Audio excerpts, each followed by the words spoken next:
इस मानवा की स्टार्टिंग में हमें एक शानदार नजारे को दिखाया जाता है। तभी पीछे से कोई बंदा बोलता है, वेड तुम यहाँ पे क्या कर रहे हो। तभी हम देख पाते हैं वहाँ पे एक बंदा होता है जो कि सामने की ओर देख रहा होता है। उसके फादर वहाँ पे आते हैं और कहते हैं तुम यहाँ पे क्या कर रहे हो। वेड उसे देखता है और कहता है फादर। उसके फादर उसके सर पे हाथ रखते हैं और कहते हैं तुम अपने फादर को नहीं पहचान रहे हो, क्या हो रहा है तुमको। फिर वहां से जाते हुए बोलते हैं चलो हमें मछली भी पकड़नी है, देखते हैं कौन आज ज्यादा मछली पकड़ता है, और मैं तुम्हें कुछ दिखाने वाला भी हूँ तो जल्दी आना। वेड ये सब देख रहा होता है और उनके पीछे जाते हुए बोलता है हाँ मैं आ रहा हूँ। फिर हम देख पाते हैं वे सब मछलियां पकड़ते हैं और लास्ट में एक लकड़ी के ऊपर कुछ ड्राइंग बना रहे होते हैं। वे सब बहुत ज्यादा ही खुश थे।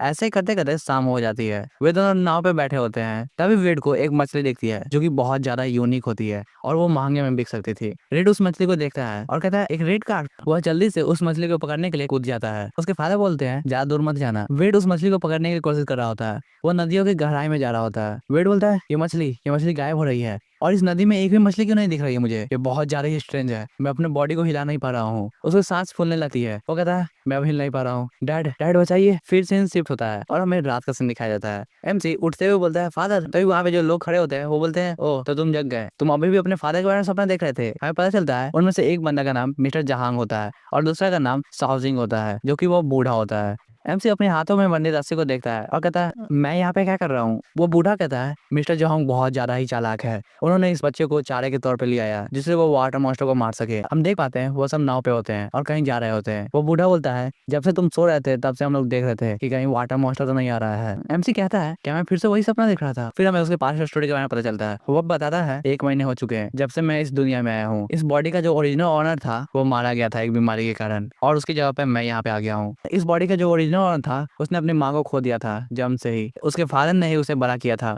लेकिन 3 महीने पहले उसके फादर भी मारे गए एक बीमारी के कारण। उसकी जो फीलिंग्स है वो मेरे दिल में महसूस हो रही है अभी भी, लेकिन मैंने ऐसा कभी भी महसूस नहीं किया है। और 1 महीने पहले मैंने अपना रिलेशनशिप सब कुछ सही कर लिया था, लेकिन मैं अब चारे के तौर पर यूज हो रहा हूँ, वो भी एक मॉन्स्टर को पकड़ने के लिए। धीरे धीरे करके मुझे पता चला था इस दुनिया में बहुत ज्यादा ही अलग पावर्स भी होती है। जो बंदे अपने आप को ट्रेन करते हैं और एक अलग ही स्टेट में आ जाते हैं उसे हम लोग कहते हैं कल्टिवेटर्स। और इस दुनिया में सिर्फ ह्यूमन ही ट्रेनिंग करके पावरफुल नहीं हो सकते हैं, एनिमल्स भी है जो बहुत ज्यादा ताकतवर होते हैं ट्रेन करके। तभी मिस्टर जहांग किसी चीज को देखते हैं और कहते हैं हाँ वो आ गया है। वो बूढ़ा बहुत ज्यादा डर जाता है और कहता है वाटर मॉन्स्टर, वो है वाटर मॉन्स्टर। वेड पीछे मुड़ता है और देखता है। हम देख पाते हैं वो वाटर मॉन्स्टर बहुत ज्यादा ही बड़ा होता है, नाव से 2-3 गुना बड़ा। मिस्टर जहांग उस वाटर मॉन्स्टर को देखते हैं और कहते हैं उन्होंने कहा था वाटर मॉन्स्टर बहुत ज्यादा ही छोटा होगा, लगभग 1 मीटर से भी छोटा, लेकिन ये क्या ये 1 मीटर का लग रहा है, ये तो बहुत ज्यादा ही बड़ा है, हमारा नाव भी डूब सकता है, वो हमारी तरफ ही आ रहा है। मिस्टर जहांग रेडी होते हैं और कहते हैं इस मूवमेंट के लिए मैंने बहुत ज्यादा तैयारी की थी, लगभग 10 साल से ज्यादा मैंने हार्ड ट्रेनिंग की है और ये मूवमेंट मैं इससे एक पंच में खत्म करने वाला हूँ। वो अपना पंच मारने के लिए रेडी होते हैं। तभी हम देखते हैं वाटर मॉन्स्टर अपना मुंह खोल देता है और मिस्टर जहांग को खा लेता है। यह देखिए वो बूढ़ा बहुत ज्यादा ही घबरा जाता है, उसके डर के मारे पसीने छूटने लगते हैं। वो कहता है मैं यहाँ पे नहीं मर सकता हूँ, मुझे जिंदा रहना है। तभी वो पीछे मुड़ के वेड को देखता है। उसके दिमाग में कुछ आइडिया आता है और वो जल्दी से अपने चाकू को लेता है और वेड के हाथ पे हमला कर देता है। फिर वह वेड को नीचे गिरा देता है। हम देख पाते हैं एम से नीचे गिर रहा होता है। वो मुश्किल से अपने रस्सियों को खोलने की कोशिश करता है। वो बोलता है मुझे सांस लेने में बहुत ज्यादा प्रॉब्लम हो रही है, कोई मुझे बचाओ। उसके हाथ से जो खून निकल रहा होता है उस कारण वाटर मॉन्स्टर उसकी तरफ खींचा आ रहा होता है। एमसी का जो नजर होता है वो धीरे धीरे खराब हो रहा होता है, वो बेहोश हो ही रहा होता है। वो बोलता है मैं अपने लिमिट पे हूँ, मैं अब कुछ भी नहीं कर सकता हूँ। तभी उसके फादर की आवाज आती है। वो बोलते हैं वेड जगो, तुम क्या कर रहे हो यहाँ पे। एमसी उसे देखता है और कहता है फादर अगर आप यहाँ पे होते तो बहुत ज्यादा ही अच्छा होता रहा। हम देख पाते हैं उसके फादर उसको हाथ दे के बचाने की कोशिश करते हैं। एमसी उनके हाथ को पकड़ लेता है। रियलिटी में हमें पता चलता है कि उसने उस लकड़ी को पकड़ा था जिसपे वो और उसके फादर ड्राइंग बना रहे थे। एमसी कैसे भी करके ऊपर आ जाता है और सांस लेते बोलता है ये बोट तो मेरे फादर की है। तभी हम देख पाते हैं नीचे से वाटर मॉन्स्टर उसके पैर को पकड़ के खींचने लगता है। एमसी दोबारा से नीचे जाता है और सोचता है नहीं ये नहीं हो सकता है। हम देख पाते हैं वाटर मॉन्स्टर का रियल फॉर्म जो कि बहुत ज्यादा ही खतरनाक लग रहा होता है। एमसी मन ही मन सोचा होता है अब मैं कुछ भी नहीं कर सकता हूँ, फादर मुझे माफ कीजिएगा, अब मैं मरने वाला हूँ। तभी वो वाटर मॉन्स्टर एमसी की ओर अटैक करता है और अपना मुंह खोल लेता है। एमसी बेहोश हो गया था। तभी हम देख पाते हैं उसके ऊपर कुछ आता है, वो एक चेस्ट टाइप का था और उसके बाद हमें पता चलता है एमसी का सिस्टम एक्टिवेट हो गया है जो कि है वाटर कॉल्ट्रॉन। उसके आसपास के सभी चीज को स्कैन किया जाता है और उसे बताया जाता है कि वाटर स्पिरिट को डिटेक्ट किया गया है, तुम्हें एक नया स्किल मिलता है वाटर कंट्रोल। उसके सिस्टम में और नोटिफिकेशन आते हैं वाटर स्पिरिट अवेलेबल है जिसका नाम है एक्वेटिक मंकी। उसकी बॉडी को भी पूरी तरह से रिकवर कर दिया गया है। कुछ समय बाद एमसी अपनी आंखें खोलता है और वो बोलता है मैं अभी मरा नहीं हूँ और मैं अभी पानी में हूँ। मुझे जहाँ तक याद है लास्ट बार उस मॉन्स्टर ने मुझ पर अटैक किया था। तभी उसे रियलाइज होता है कि वो पानी में है और वो अपने हाथों को चलाने लगता है। एमसी बोलता है ऐसा महसूस नहीं हो रहा कि मैं पानी में हूँ, लग रहा है जैसे कि मैं कोई ग्राउंड पे चल रहा हूँ, सभी मुसीबतें खत्म हो चुकी है और मेरे सामने क्या है। हम देख पाते हैं एमसी अपने सिस्टम को देख रहा होता है। उसके सिस्टम पे लिखा होता है फ्लो ऑफ वाटर कंट्रोल, जिससे वो पानी को कंट्रोल कर सकता है। एमसी सोचता है वाटर को मैं कंट्रोल कर सकता हूँ, यहाँ तक कि मैं पानी में सांस सांस भी ले पा रहा हूँ। एमसी को तभी रियलाइज होता है, हाँ मैं पानी में सांस ले पा रहा हूँ और मेरे सारे घाव भी ठीक हो चुके हैं। तभी हम देख पाते हैं उसके पीछे से वाटर मॉन्स्टर आता है। एमसी बहुत ज्यादा ही डर जाता है और अपनी आंखों को बंद कर लेता है। थोड़ी देर बाद जब वो अपनी आंख को खोलता है, हम देख पाते हैं वो वाटर मॉन्स्टर बंधा होता है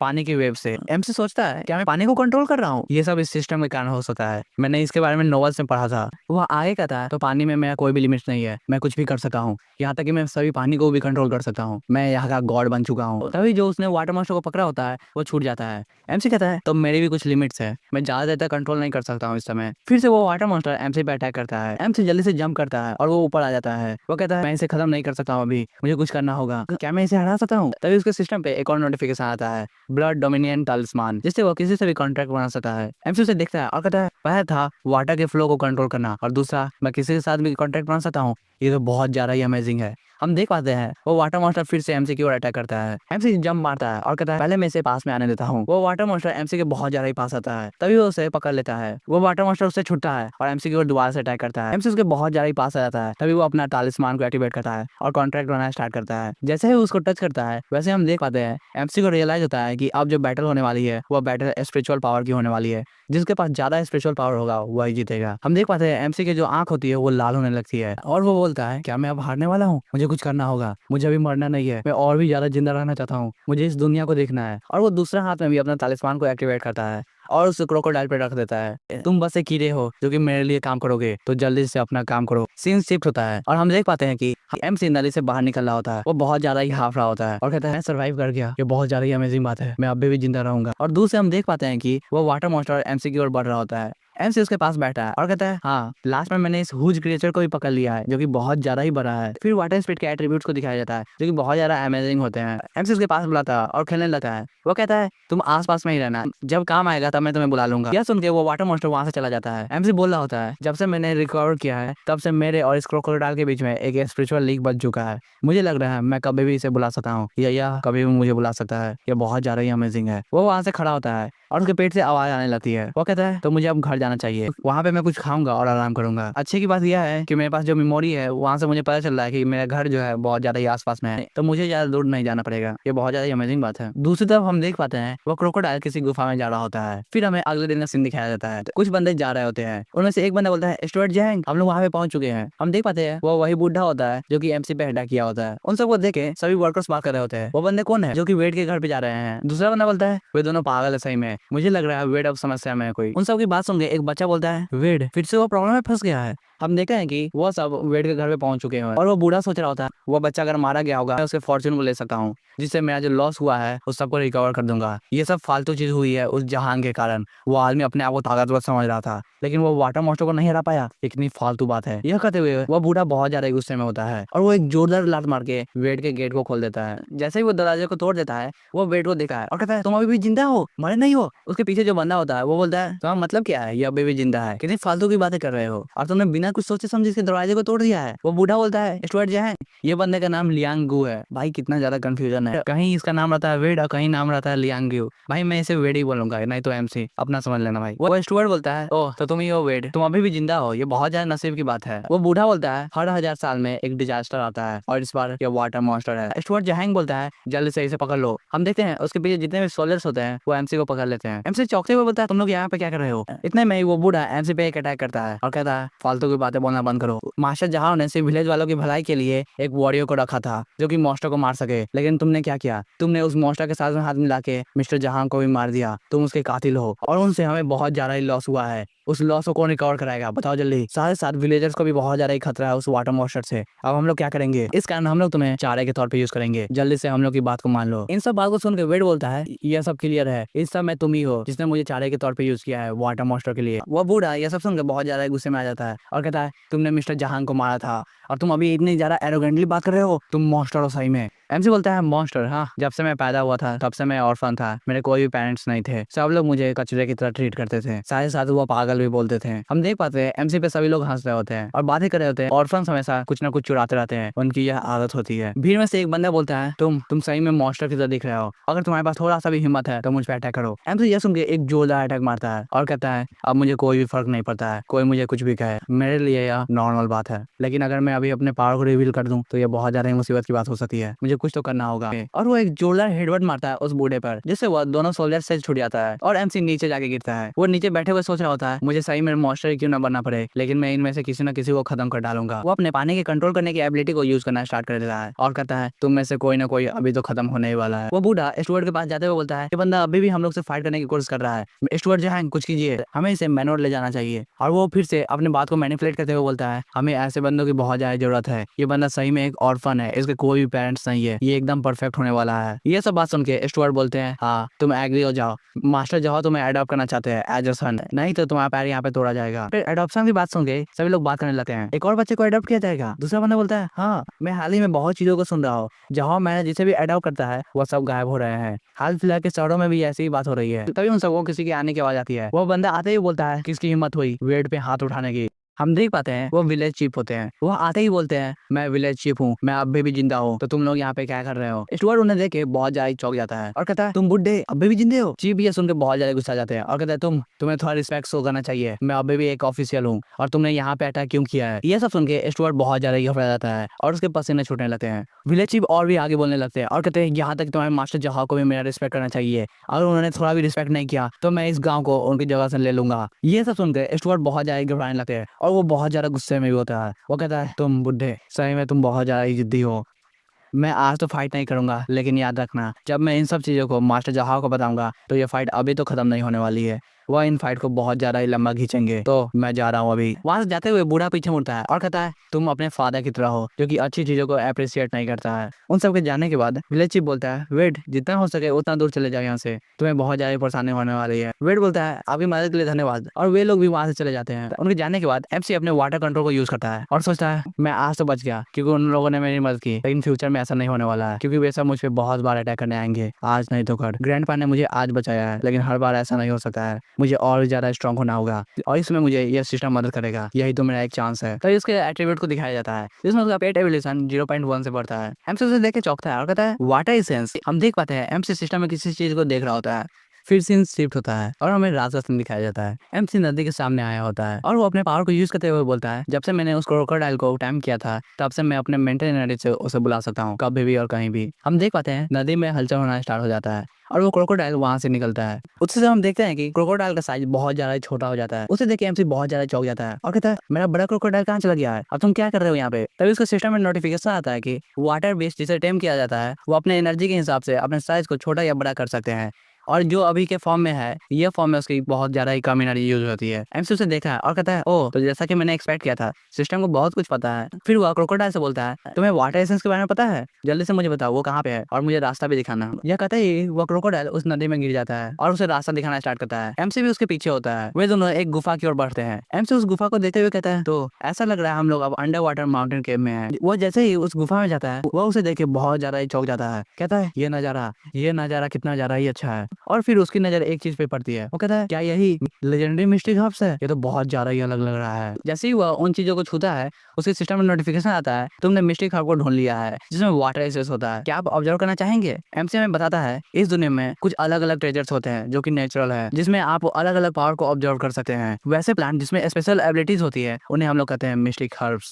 ऐसा कहा जाता है कि जहां मैन के बैकयार्ड में एक आइस पॉन्ड है जिसके सबसे निचले हिस्से में एक वाटर चेस्टनट है, जहां फैमिली के हेड ने उसे बहुत समय तक यूज किया है अपने फाइट को जीतने के लिए। फिर वह बहुत से मिस्टिक हर्ब को उठाने लगता है और कहता है मुझे देखना है इसमें कितना ज्यादा वाटर एसेंस होगा, इन सब मिस्टिक हर्ब को मैं ले जाऊंगा अपने लिए। फिर वह क्रोकोडाइल को बोलता है तुम यहाँ पे खाली हो तो मेरी मदद कर सकते हो। यह सुन के वह क्रोकोडाइल आराम से लेट जाता है। MC उसे देखता है और कहता है तुम सही में बहुत ज्यादा ही आलसी हो, तुम्हें हिलाना सही में बहुत ज्यादा मुश्किल है, अगर मैंने तुम्हें टेम नहीं किया होता तो बहुत ज्यादा मुश्किल होती है यहाँ तक आने में भी, लेकिन कुछ भी नहीं कर सकते हैं। कुछ मिस्टिक हर्ब को लेकर MC बाहर निकल जाता है और कहता है फाइनली मैंने इसे ढूंढ लिया है। और फिर वो एक बाइट लेता है जिसमें बताया जाता है कि अब आपकी G स्पीड बहुत ज्यादा इनहांस हो जाएगी और साथ ही साथ वाटर बेस्ड एवोल्यूशन भी बहुत ज्यादा अच्छा हो जाएगा। MC उस बाइट के कारण बहुत ज्यादा खुश होता है और कहता है ये तो बहुत ज्यादा ही डिलीशियस है। उसे खाते ही उसे बहुत ज्यादा ही वाटर एसेंस मिलता है, उसके वाटर एसेंस बहुत ज्यादा तेजी से बढ़ने लगते हैं और हमें थोड़ी देर बाद का सीन दिखाया जाता है। MC का पेट पूरी तरह से भर जाता है और और हमें उसकी एबिलिटी को दिखाया जाता है जो कि बहुत ज्यादा बढ़ गया होता है। एमसी अपनी एबिलिटी को और देखा और कहता है जी स्पीड सिंक्रोनाइजेशन या वाटर बेस्ड एवोल्यूशन, मुझे किस पे फोकस करना चाहिए। फिर वो थोड़ी देर सोचता है और कहता है मैं अपने आप को इंप्रूव करूंगा और अपने आप को पावर को ऐड करना स्टार्ट कर देता है। हम देख पाते हैं उसका प्रोग्रेस स्टार्ट होता है। एमसी बोलता है मैं महसूस कर सकता हूँ मैं अंदर जो शक्ति है वो बहुत ज्यादा पावरफुल है।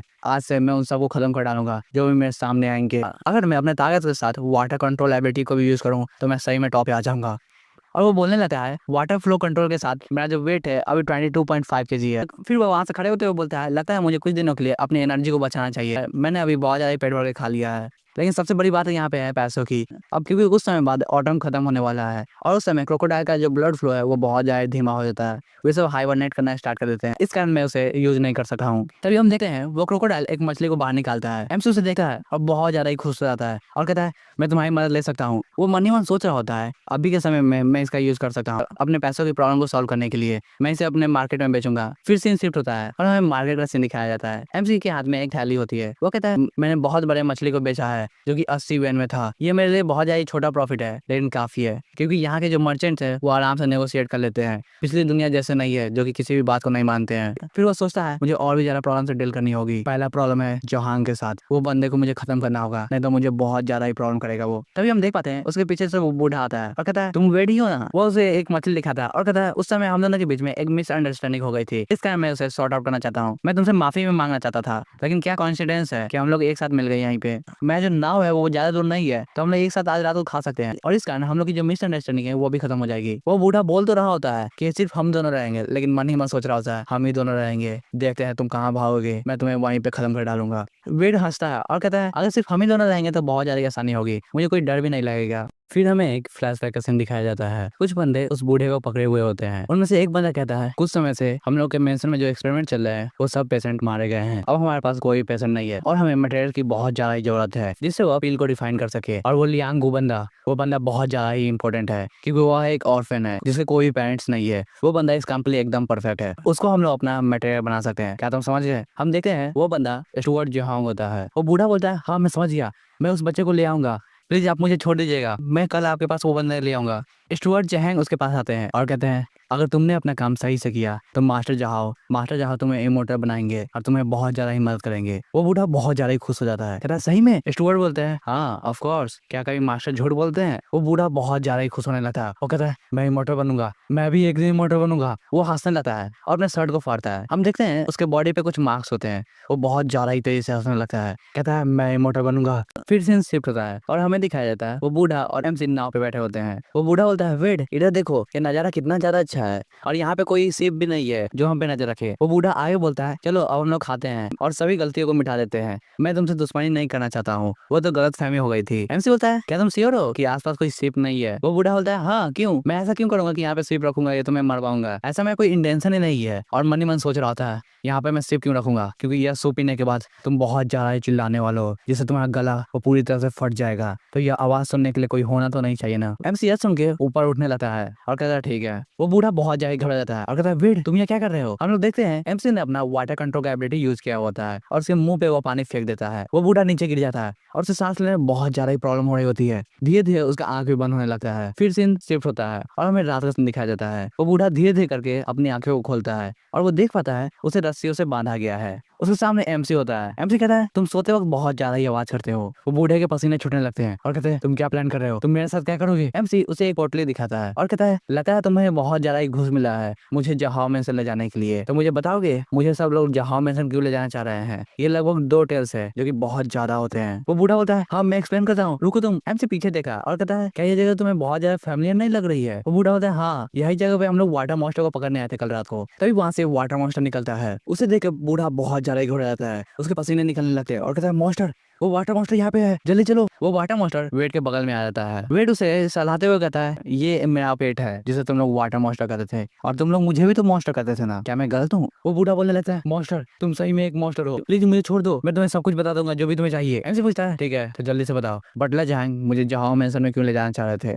क्या जरूरत है, और साथ साथ बहुत से नौकर वहाँ पे क्यों जा रहे हैं और सभी लोग वहाँ से गायब हो जा रहे हैं, इसके पीछे का रीजन क्या है? वो बूढ़ा घबराते हुए बोलता है वे सब लोग बस मटेरियल है क्योंकि मास्टर जहां एक इमोर्टल बनना चाहते हैं और एक इमोर्टल बनने के लिए उन्हें पिल को रिफाइन करना होता है। वे सब लोग बस एक इंग्रेडिएंट है उनके पिल को रिफाइन करने के लिए और कुछ नहीं। और हम देख पाते हैं बहुत से लोगों की एनर्जी एक जगह इकट्ठा हो रही होती है क्योंकि पिल रिफाइन करने में यूज होती है। एमसी कुछ सोचता है और कहता है तुमने बहुत से मासूम लोगों को पकड़ा होगा, है ना? वो बूढ़ा बोलता है हाँ, मुझे फोर्स किया गया था, इसी कारण मैंने किया, मुझे ये करने में कोई भी खुशी नहीं होती है। और मन ही मन सोच रहा था एक बार मास्टर जहाँ इमोर्टल बन जाए उसके बाद मैं भी तुम्हारा यूज करूंगा एक मटेरियल बनाने के लिए जिससे मैं भी एक इमोर्टल बनूंगा। और वो बोलने लगता है वेट, तुम ये क्या कर रहे हो? हम देखते हैं एमसी के हाथ में एक पत्थर होता है जिससे वो उस पर अटैक कर रहा होता है। अगले सीन में देखते हैं एमसी के चेहरे पे खून लगा होता है और कहता है लेकिन तुमने देख लिया, तुमने सब कुछ देख लिया ना कि मैं भी एक मॉन्स्टर हूँ। और मन ने सोच रहा होता है कि अगर मैंने इसे नहीं मारा होता तो जहाँ मेंशन वाले मेरा भी यूज करते और मुझसे भी पिल बनवाते तो यहाँ पे किसी ना किसी को तो मरना ही था, मैं नहीं तो ये। और हम देख पाते हैं वाटर मॉन्स्टर उसे नीचे की ओर खींच रहा होता है।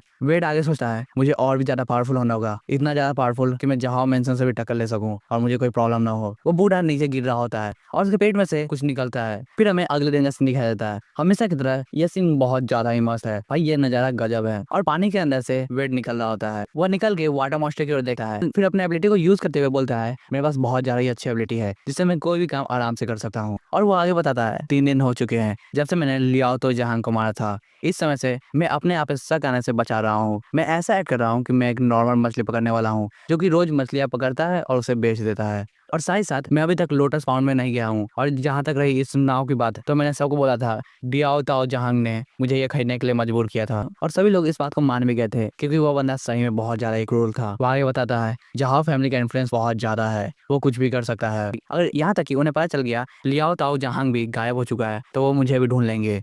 मुझे उन सबसे बचने के लिए एक कल्टीवेटर बनना होगा जितना जल्दी हो सके। और एक कल्टीवेटर बनने के लिए मुझे एक स्कूल को ज्वाइन करना होगा जो कि होगा मार्शल आर्ट स्कूल। और पूरे पिंगयांग सिटी में सिर्फ 3 ही मार्शल आर्ट स्कूल है और सबसे ज्यादा स्ट्रॉन्गेस्ट स्कूल यांग स्कूल है। ऐसा कहा जाता है कि उसके मास्टर के पास बहुत ज्यादा ही लेजेंडरी एबिलिटी है जिसे वह किसी भी सोने या पत्थर को अपने हाथों से ही तोड़ सकते हैं। इसी कारण वो अभी टॉप पे बने हुए हैं। वह आए कहता है अगर मैं एक बार उस स्कूल को ज्वाइन कर लूं तो जहां फैमिली में कुछ भी नहीं कर सकती है। अगर उन्होंने एक बार भी हाथ उठाया तो स्कूल उन्हें नहीं छोड़ेगी। फिर वो सोचने लगता है लेकिन मैं स्कूल में जाऊंगा कैसे? मैंने जहां तक सुना था उस स्कूल का फीस बहुत ज्यादा है और मेरे पास बहुत कम ही पैसे हैं, लगभग 2 टेल्स एंड 8 कॉइंस। मुझे और भी ज्यादा पैसे कमाने होंगे। तभी वाटर मॉन्स्टर उसे कुछ बोलना चाहता है। एमसी उसे देखते हुए बोलता है हाँ, मैं कुछ ज्यादा ही चिंता कर रहा हूँ, मुझे ज्यादा आगे का नहीं सोचना चाहिए। मैंने अपने बॉडी को बहुत ज्यादा इंप्रूव कर लिया है और मेरा जो फिजिकल पावर है वो भी बहुत ज्यादा इंक्रीज हो चुका है। मैं अब 2-4 किलो और ज्यादा वेट कैरी कर सकता हूँ। और बोलता है चलो फिर से फिशिंग करते हैं, मुझे ज्यादा मछलियां पकड़नी है। और वो पानी के अंदर कूद जाता है। वो कहता है जब से मैं अवेकन हुआ हूँ तब से पानी में तैरना मेरे लिए बहुत ज्यादा ही आसान हो गया है। और कहता है चलो स्लीपी हेड एक रेस करते हैं। वो कह रहा होता है अवेकनिंग होने के बाद मैंने स्लीपी हेड से बहुत ज्यादा ही रेस किया है, ये मेरा ट्रेनिंग का एक हिस्सा है जिससे मैं स्ट्रॉन्ग बनता हूँ। और दोनों रेस करना स्टार्ट करते हैं और एमसी एक टेक्निक को यूज करता है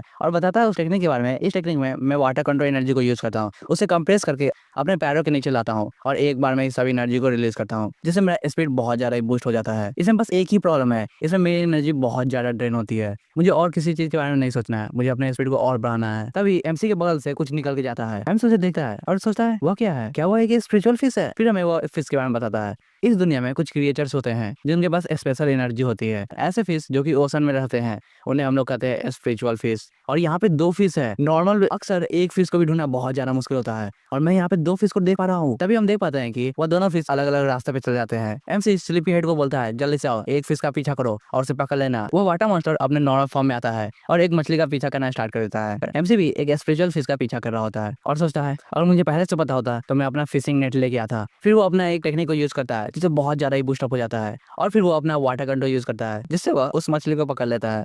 एमसी उस मछली को पकड़ के बहुत ज्यादा खुश होता है और कहता है मैंने पकड़ लिया है। तभी हम देख पाते हैं उसके पीछे एक मॉन्स्टर आता है। वो मॉन्स्टर अपने टेंटिकल से एमसी पे अटैक करता है। एमसी नीचे जाके गिरता है और खांसने लगता है। हम देख पाते हैं वहाँ पे एक बहुत बड़ा मॉन्स्टर आया होता है। एमसी उसे देखता है और कहता है ये क्या है? मैंने रूमर सुने थे यह एक 6 बार्ड फिश है जो कि इस नदी में रहती है और लोगों को खाती है। मेरा नसीब कितना ज्यादा खराब है कि मैं इससे टकरा गया। हम देख पाते हैं उस मछली का साइज बहुत ज्यादा ही बड़ा होता है। एमसी सोचता है क्या यह ट्रिक इस पे भी काम करेगी और वो अपना वाटर कंट्रोल यूज करना स्टार्ट कर देता है। वो मछली उस वाटर कंट्रोल को तोड़ देता है। एमसी सोचता है ये बहुत ज्यादा डेंजरस है, मैंने सही समय पे रिएक्ट कर लिया है। तभी वो मछली बहुत पास आ जाता है और एमसी पे फिर से अटैक करता है। एमसी उसे देखता है और कहता है क्या ये हंस रही है। इतने में ही वो वाटर मॉन्स्टर वहाँ पे आ जाता है और उस मछली पे अटैक करना स्टार्ट कर देता है। वो अपने पूंछ से अटैक करता है जिससे वो मछली बहुत ज्यादा दूर जाके गिरती है। फिर वाटर मॉन्स्टर फिर से उसके पास जाता है और अपने जबड़े से उस मछली को पकड़ लेता है। एमसी आगे बढ़ते हुए कहता है हाँ ये अभी होगा, ये कभी नहीं, मुझे ये करना होगा। और फिर अपने हाथ में अपने टेक्निक को यूज करता है, ब्लड डोमिनियन तलिस्मान, और उस मछली को भी टेम करने की कोशिश करता है। वो सोचता है मेरे स्पिरिचुअल एनर्जी को बहुत ज्यादा होना चाहिए, तभी मैं इसे कंट्रोल कर पाऊंगा। उसके सिस्टम पे नोटिफिकेशन आने लगता है, ये वार्निंग है, आप ये करना बंद कर दीजिए नहीं तो आप यहाँ पे मारे जाएंगे जल्दी से। एमसी तभी भी कुछ नहीं सुनता है और उसे टेम करना स्टार्ट करता रहता है। कुछ समय बाद हम देख पाते हैं वह उस मछली को अपना पेट बना लेता है। फिर वो पानी से निकलता है और इस समय वो बहुत ज्यादा ही हाँफ रहा होता है। वो कहता है मैंने कर दिखाया, मैंने कभी एक्सपेक्ट भी नहीं किया था कि मैं एक 6 बार्बेड फिश को अपना स्पिरिचुअल पेट बनाऊंगा, मैं तो अपना कंट्रोल खो दिया था लगभग। फिर वो हंसता है और कहता है लेकिन मैंने अपना पेट बना लिया और ये रिवॉर्ड मेरे लिए बहुत ज्यादा ही अच्छा है। तो इसके सिस्टम में नोटिफिकेशन आता है कि आप अपने 6 बार्बेड फिश को इवॉल्व कर सकते हैं। आपको अपना 800 पॉइंट को खर्च करना होगा, वो भी वाटर एसेंस से, जिससे यह टाइगर हेड वॉल बन जाएगा। एमसी उस मछली को देखता है और कहता है तुम बहुत ज्यादा मोटे हो, इस कारण मैं तुम्हें फैटी कहूंगा। फिर वो अपने पोर्ट से सभी मछलियों को निकालना स्टार्ट करता है और कहता है ठीक है अब मुझे देखना है मैंने आज क्या क्या पकड़ा है। इतने में ही वो वाटर मॉन्स्टर भी अपने मुंह से उस मछली को निकालता है। एमसी उस मछली को देखता है और कहता है क्या ये एक लिटिल स्पिरिट फिश है, ये तो बहुत ज्यादा ही छोटा है। लेकिन तब भी वो वाटर मॉन्स्टर को शाबाशी देता है और कहता है मैं अभी मूव तो नहीं कर सकता हूँ लेकिन मैं तुम्हें भरोसा कर सकता हूँ, तुम सही में बहुत ज्यादा ही रिलायबल हो। फिर हम देख पाते हैं एमसी के बोर्ड पे बहुत ज्यादा मछलियां होती है। उनमें से एक मछली को पकाते हुए बोलता है मैं चेक करता हूँ एक छोटी मछली को खाने के बाद मेरा पावर कितना ज्यादा बढ़ेगा, और उसे तलना स्टार्ट कर देता है। फिर हम देखते हैं एमसी वो छोटी मछली को खा लिया होता है और कहता है इससे मेरा वाटर एसेंस 18 से बढ़ चुका है जो कि बहुत ज्यादा है। फिर वो अपना मैथ का दिमाग लगाना स्टार्ट करता है, एक छोटी मछली को खाने के बाद मेरा 18 एसेंस पॉइंट बढ़ चुका है, अगर मैं बड़े वाले को खाऊंगा तो इससे 3 गुना पावर बढ़ेगा यानी कि 54 पॉइंट्स, जो कि बहुत ज्यादा अच्छे हैं। 54 एसेंस पॉइंट बहुत ज्यादा होते हैं। फिर वो सोचने लगता है मुझे अभी होल्ड बैक करना चाहिए, मुझे पैसे को भी बहुत ज्यादा जरूरत है जिससे मैं स्कूल में जा पाऊँ, और स्कूल मेरे लिए बहुत ज्यादा ही इंपॉर्टेंट है और मेरे पास जो मछलियाँ है ये बहुत ज्यादा है, तो इसे बेच के मुझे कुछ ना कुछ प्रॉफिट तो हो ही जाएगा। फिर हमें अगले दिन के मार्केट का सीन दिखाया जाता है, वहाँ पे बहुत ज्यादा ही भीड़ होती है। एमसी चारों ओर देख रहा होता है तब उसकी नजर एक जगह जाती है, सोचा वहाँ पे क्या चल रहा है, क्या यहाँ पे कोई फेस्टिवल होने वाला है। हम देख पाते हैं वहाँ पे चेंग जिचैंग होता है, वो बोलता है सभी लोग यहीं पे आइए, ये है एक स्प्रिट फिश जो कि बहुत साल में एक बार अपेयर होती है और इसका वजन है 1.18 किलोग्राम। सभी लोग बात करने लगते हैं एक स्प्रिट फिश, ये तो बहुत ज्यादा ही अमेजिंग है। और वो बच्चा तो चेन फैमिली का है, ये सही में एक टैलेंटेड बच्चा है। एमसी उसे देखता है और कहता है तो उसने भी एक स्प्रिट फिश पकड़ा है, ये बहुत ज्यादा अच्छी बात है। और वो भीड़ से निकलते हुए उसे देखना चाहता है और कहता है मुझे देखने दो। सभी लोग बात करने लगते हैं क्या ये बंदा लियांग फैमिली का है। दूसरा बंदा बोलता है तुम बहुत ज्यादा जल्दी में हो, तुम्हें भी यहाँ आकर देखना चाहिए। एमसी भीड़ से निकल के उसे देखना स्टार्ट करता है और वो बोलना स्टार्ट करता है हम लोग का जो सांग्राव विलेज है वो सही में बहुत ज्यादा ही विलेज है, उसमें बहुत ज्यादा ही अच्छी अच्छी मछलियां है। मैंने अभी 2 स्प्रिट मछलियां पकड़ी है, वो भी एक दिन में। भीड़ के बंदे बात कर रहे हैं ये सब क्या बात कर रहे हैं, वो बंदा एक चैन फैमिली का है और उसने एक मछलियां पकड़ी है। एमसी बोलता है मैं इसके बारे में नहीं बात कर रहा हूँ, मैं मतलब मुझसे था, ये देखो मेरे पास भी एक स्प्रिट फिश है। उसे देख के सभी लोग हंसने लगते हैं और कहते हैं इतना ज्यादा बदसूरत फिश, ये पक्का स्प्रिट फिश नहीं हो सकता, मैं तो मान ही नहीं सकता हूँ। सभी लोग हंसने लगते हैं और बुराई करने लगते हैं। उसने जो मछली पकड़ी है वो सही में खराब होगी और ये हाई प्राइस में बिकेगा भी नहीं। तभी वो बंदा एमसी की मछली देखता है और कुछ नहीं बोलता है। उस बंदे के पीछे से एक और आदमी आता है और कहता है क्या वो फिश क्रिम्सन ब्लड फिश नहीं है। हम देख पाते हैं उस बंदे का नाम हु क्यू होता है। सभी लोग बात करने लगते हैं ये तो यंग मार्शल आर्ट स्कूल के मास्टर है। वो मछली पकड़ा हुआ बंदा बोलता है हाँ तुम सही कर रहे हो, और वो सोचने लगता है इसका ऑरा ये तो बहुत ज्यादा ही अलग है। जो बंदा खरीदने आया होता है वो कहता है इसका दाम कितना है। वो बंदा घबराते हुए बोलता है तुमने इसका नाम बता दिया था, तुम बता सकते हो इसका फेयर प्राइस कितना होने वाला है। वो बंदा पूछता है हाँ तुम पहले मुझे इसका वजन बता दो। वो बोलता है 1.18 किलोग्राम। वो सफेद वाला बंदा बोलता है ओ तो तुम इसे 3 टेल्स में बेच सकते हो। सभी लोग इसके बारे में बात करने लगते हैं और जो बेचने वाला बंदा होता है वो बहुत ज्यादा खुश होता है और कहता है 3 टेल्स, हाँ मैं बेच दूंगा। तभी एमसी अपनी मछली को दिखाता है और कहता है क्या आप मेरी मछली पर नजर डाल सकते हैं, इसका कितना दाम होगा। सभी लोग जो भीड़ में होते हैं वो बात करने लगते हैं उस बच्चे की तरफ देखो वो कितना बेशरम है, तुम्हें क्या लग रहा है तुम मास्टर को बहुत ज्यादा गुस्सा दिला दोगे, ये तो बहुत ज्यादा सस्ता होने वाला है। तभी वो सफेद वाला बंदा उसे देता है और कहता है ये एक हॉर्न एंड पॉम्फ्रेट है, ये तो बहुत ज्यादा ही अच्छा है। एमसी बोलता है हाँ तुमने सही कहा और ये 1.61 किलोग्राम का है। अब मनी मन सोच रहा था ओ इसे हॉर्न पॉम्फ्रेट कहते हैं। वो बंदा उसके पास आता है और कहता है मैं इसे 6 टेल्स में खरीद सकता हूँ। सभी लोग ये सुनकर शांत हो जाते हैं और कहते हैं 6 टेल्स, और सारी और बात करते हैं अगर मैं पूरे परिवार के जनरेशन को भी मिला दूं तब भी हम लोग इतना पैसा नहीं कमा सकते हैं, 6 टेल्स बहुत ज्यादा होता है। जो बंदा मछली बेच रहा होता है वो भी बहुत ज्यादा चौंक जाता है। भीड़ से एक बंदा बोलता है सही में ये बच्चा इतना पैसा संभाल भी सकता है कि नहीं। एमसी बोलता है हाँ मैं बेच दूंगा। जो दूसरा बंदा है एक स्प्रिट फिश को रखा होता है वो वहां से जा रहा होता है नाराज होकर। एमसी बोलता है लेकिन मैं आपसे एक क्वेश्चन पूछना चाहता हूँ, आपको इस फिश का वर्थ पता है और इसका दाम क्रिम्सन ब्लड फिश से 2 गुना है, तो आप मुझे बताइएगा कि इसका कैसा यूज होता है। वो सफेद बाल वाला बंदा बोलता है हॉर्न पॉम्फ्रेट को एक मेडिसिनल पिल की तरह यूज किया जाता है, इसे रिफाइनिंग में भी यूज किया जाता है, जिससे तुम अपने एसेंस को बढ़ा सकते हो और एनर्जी को रिफाइन कर सकते हो। साथ ही साथ तुम्हें ब्रेक थ्रू भी मिल सकता है। ये बहुत ज्यादा ही यूजफुल है और रेयर भी। MC उसे ग्रीटिंग देता है और कहता है मैं समझ गया हूँ और आपका बहुत बहुत शुक्रिया। फिर सीन शिफ्ट होता है और हमें शाम का सीन दिखाया जाता है। MC अपने पैसों को गिन रहा होता है, तभी उसके पीछे कोई बंदा आता है और उसके गले में हाथ डालता है। वो बोलता है ओह तो तुम तो विलेज के प्राइड को लौटा दिए हो। हम देख पाते हैं वो लिली बाव होता है। MC उसे देख के थोड़ा सा चौंकता है और कहता है ओह ये तुम हो, मैंने तुम्हारा शुक्रिया भी नहीं किया उस दिन के लिए। वो बंदा बोलता है ठीक है तो मुझे अपने सारे पैसे दे दो। MC अजीब से चेहरा बताते हुए बोलता है मैं तुमसे कुछ पूछना चाहता था। वो बोलता है हाँ बोलो। MC बोलता है तुम्हें पता है यंग मार्शल आर्ट स्कूल में एनरोल करने के कितने पैसे लगते हैं। वो बंदा बोलता है हाँ तुमने सही बच्चे से पूछा है, मेरे फादर ऐसे मुझे वहाँ पे भेजना चाहते हैं तो मैं तुम्हें बता सकता हूँ। वो बताना स्टार्ट करता है यंग स्कूल 7 टेस्ट चार्ज करती है, वो भी लॉजिंग और मिल का, और 10 टेस्ट चार्ज करती है लॉजिंग मिल के साथ, और 20 टेस्ट चार्ज करेगी अगर तुम्हें मेडिसिनल बाथ चाहिए और खाना चाहिए। ये बहुत ज्यादा महंगा है लेकिन यह दोनों एकेडमी से बहुत ज्यादा अच्छा भी है और बहुत ज्यादा ताकतवर। MC मन ही मन सोचने लगता है 7 टेस्ट मैंने बहुत ज्यादा ही पैसे बचा है, मैं जल्दी बचा लूंगा, मुझे और भी ज्यादा मछलियां बेचनी होगी और जल्दी मैं 9 टेस्ट पे पहुंच जाऊंगा, मुझे बस 2 कॉइन चाहिए, बस इतना काफी होगा। वो खड़ा होता है और कहता है मैं तुम्हारे साथ एकेडमी में एनरोल करने जाऊंगा। वो बच्चा जो कि उसके साथ होता है बोलता है ओ तुम बहुत ज्यादा ही पैशनेट लग रहे हो, ठीक है हम लोग एक साथ चलेंगे। और मनी सोच रहा है मेरे पास एक और ट्रेजर फिश है जिसे मैं बेच सकता हूँ। फिर हमें जहां में का सीन दिखाया जाता है। उनमें से एक बंदा बोलता है हम लोग को अभी तक पता नहीं चला कि वो बंदा कहाँ पे है। जहांग सही बोल रहा था हमें पहले उस बंदे को ढूंढना होगा, लियांग ग्यू। वो बंदा मुझे लग रहा है कुछ ना कुछ पावर छुपा रहा है। जब बंदा डार्क में होता है वो बोलता है मुझे परेशान मत करो, मुझे और भी ज्यादा काम करने हैं। दूसरा बंदा बोलता है ठीक है ये सब काम मैं कर दूंगा। फिर सीन शिफ्ट होता है और हमें रात का सीन दिखाया जाता है। MC किसी चीज को काट रहा होता है, फिर वो उस चीज को एक पॉट में डाल देता है। हम देख पाते हैं MC कुछ बना रहा होता है, फिर वो उस पॉट का ढक्कन खोलता है, उसका स्मेल बहुत ज्यादा ही अच्छा आ रहा होता है। हम देख पाते हैं वो डिश भी देखने में बहुत ज्यादा ही अच्छा लग रहा होता है। MC उसके सूप को पीता है और उसके बाद बहुत ज्यादा ही खुश हो जाता है। वो कहता है ये तो बहुत ज्यादा ही टेस्टी है और इसका स्मेल वो तो बहुत ज्यादा ही शानदार है। उसे देखकर उसके जो 2 पेट होते हैं उसके मुंह से भी पानी निकलने लगते हैं, वो सभी उस सूप को पीना चाहते हैं। MC ये सब को देख लेता है और अपने ड्रिंक को नदी में गिराना स्टार्ट कर देता है और कहता है तुम भी लोग इसे टेस्ट करो, ये बहुत ज्यादा ही अच्छा है। वो दोनों पेट जल्दी से उस नदी में छलांग मारते हैं और उसे टेस्ट करना स्टार्ट कर देते हैं।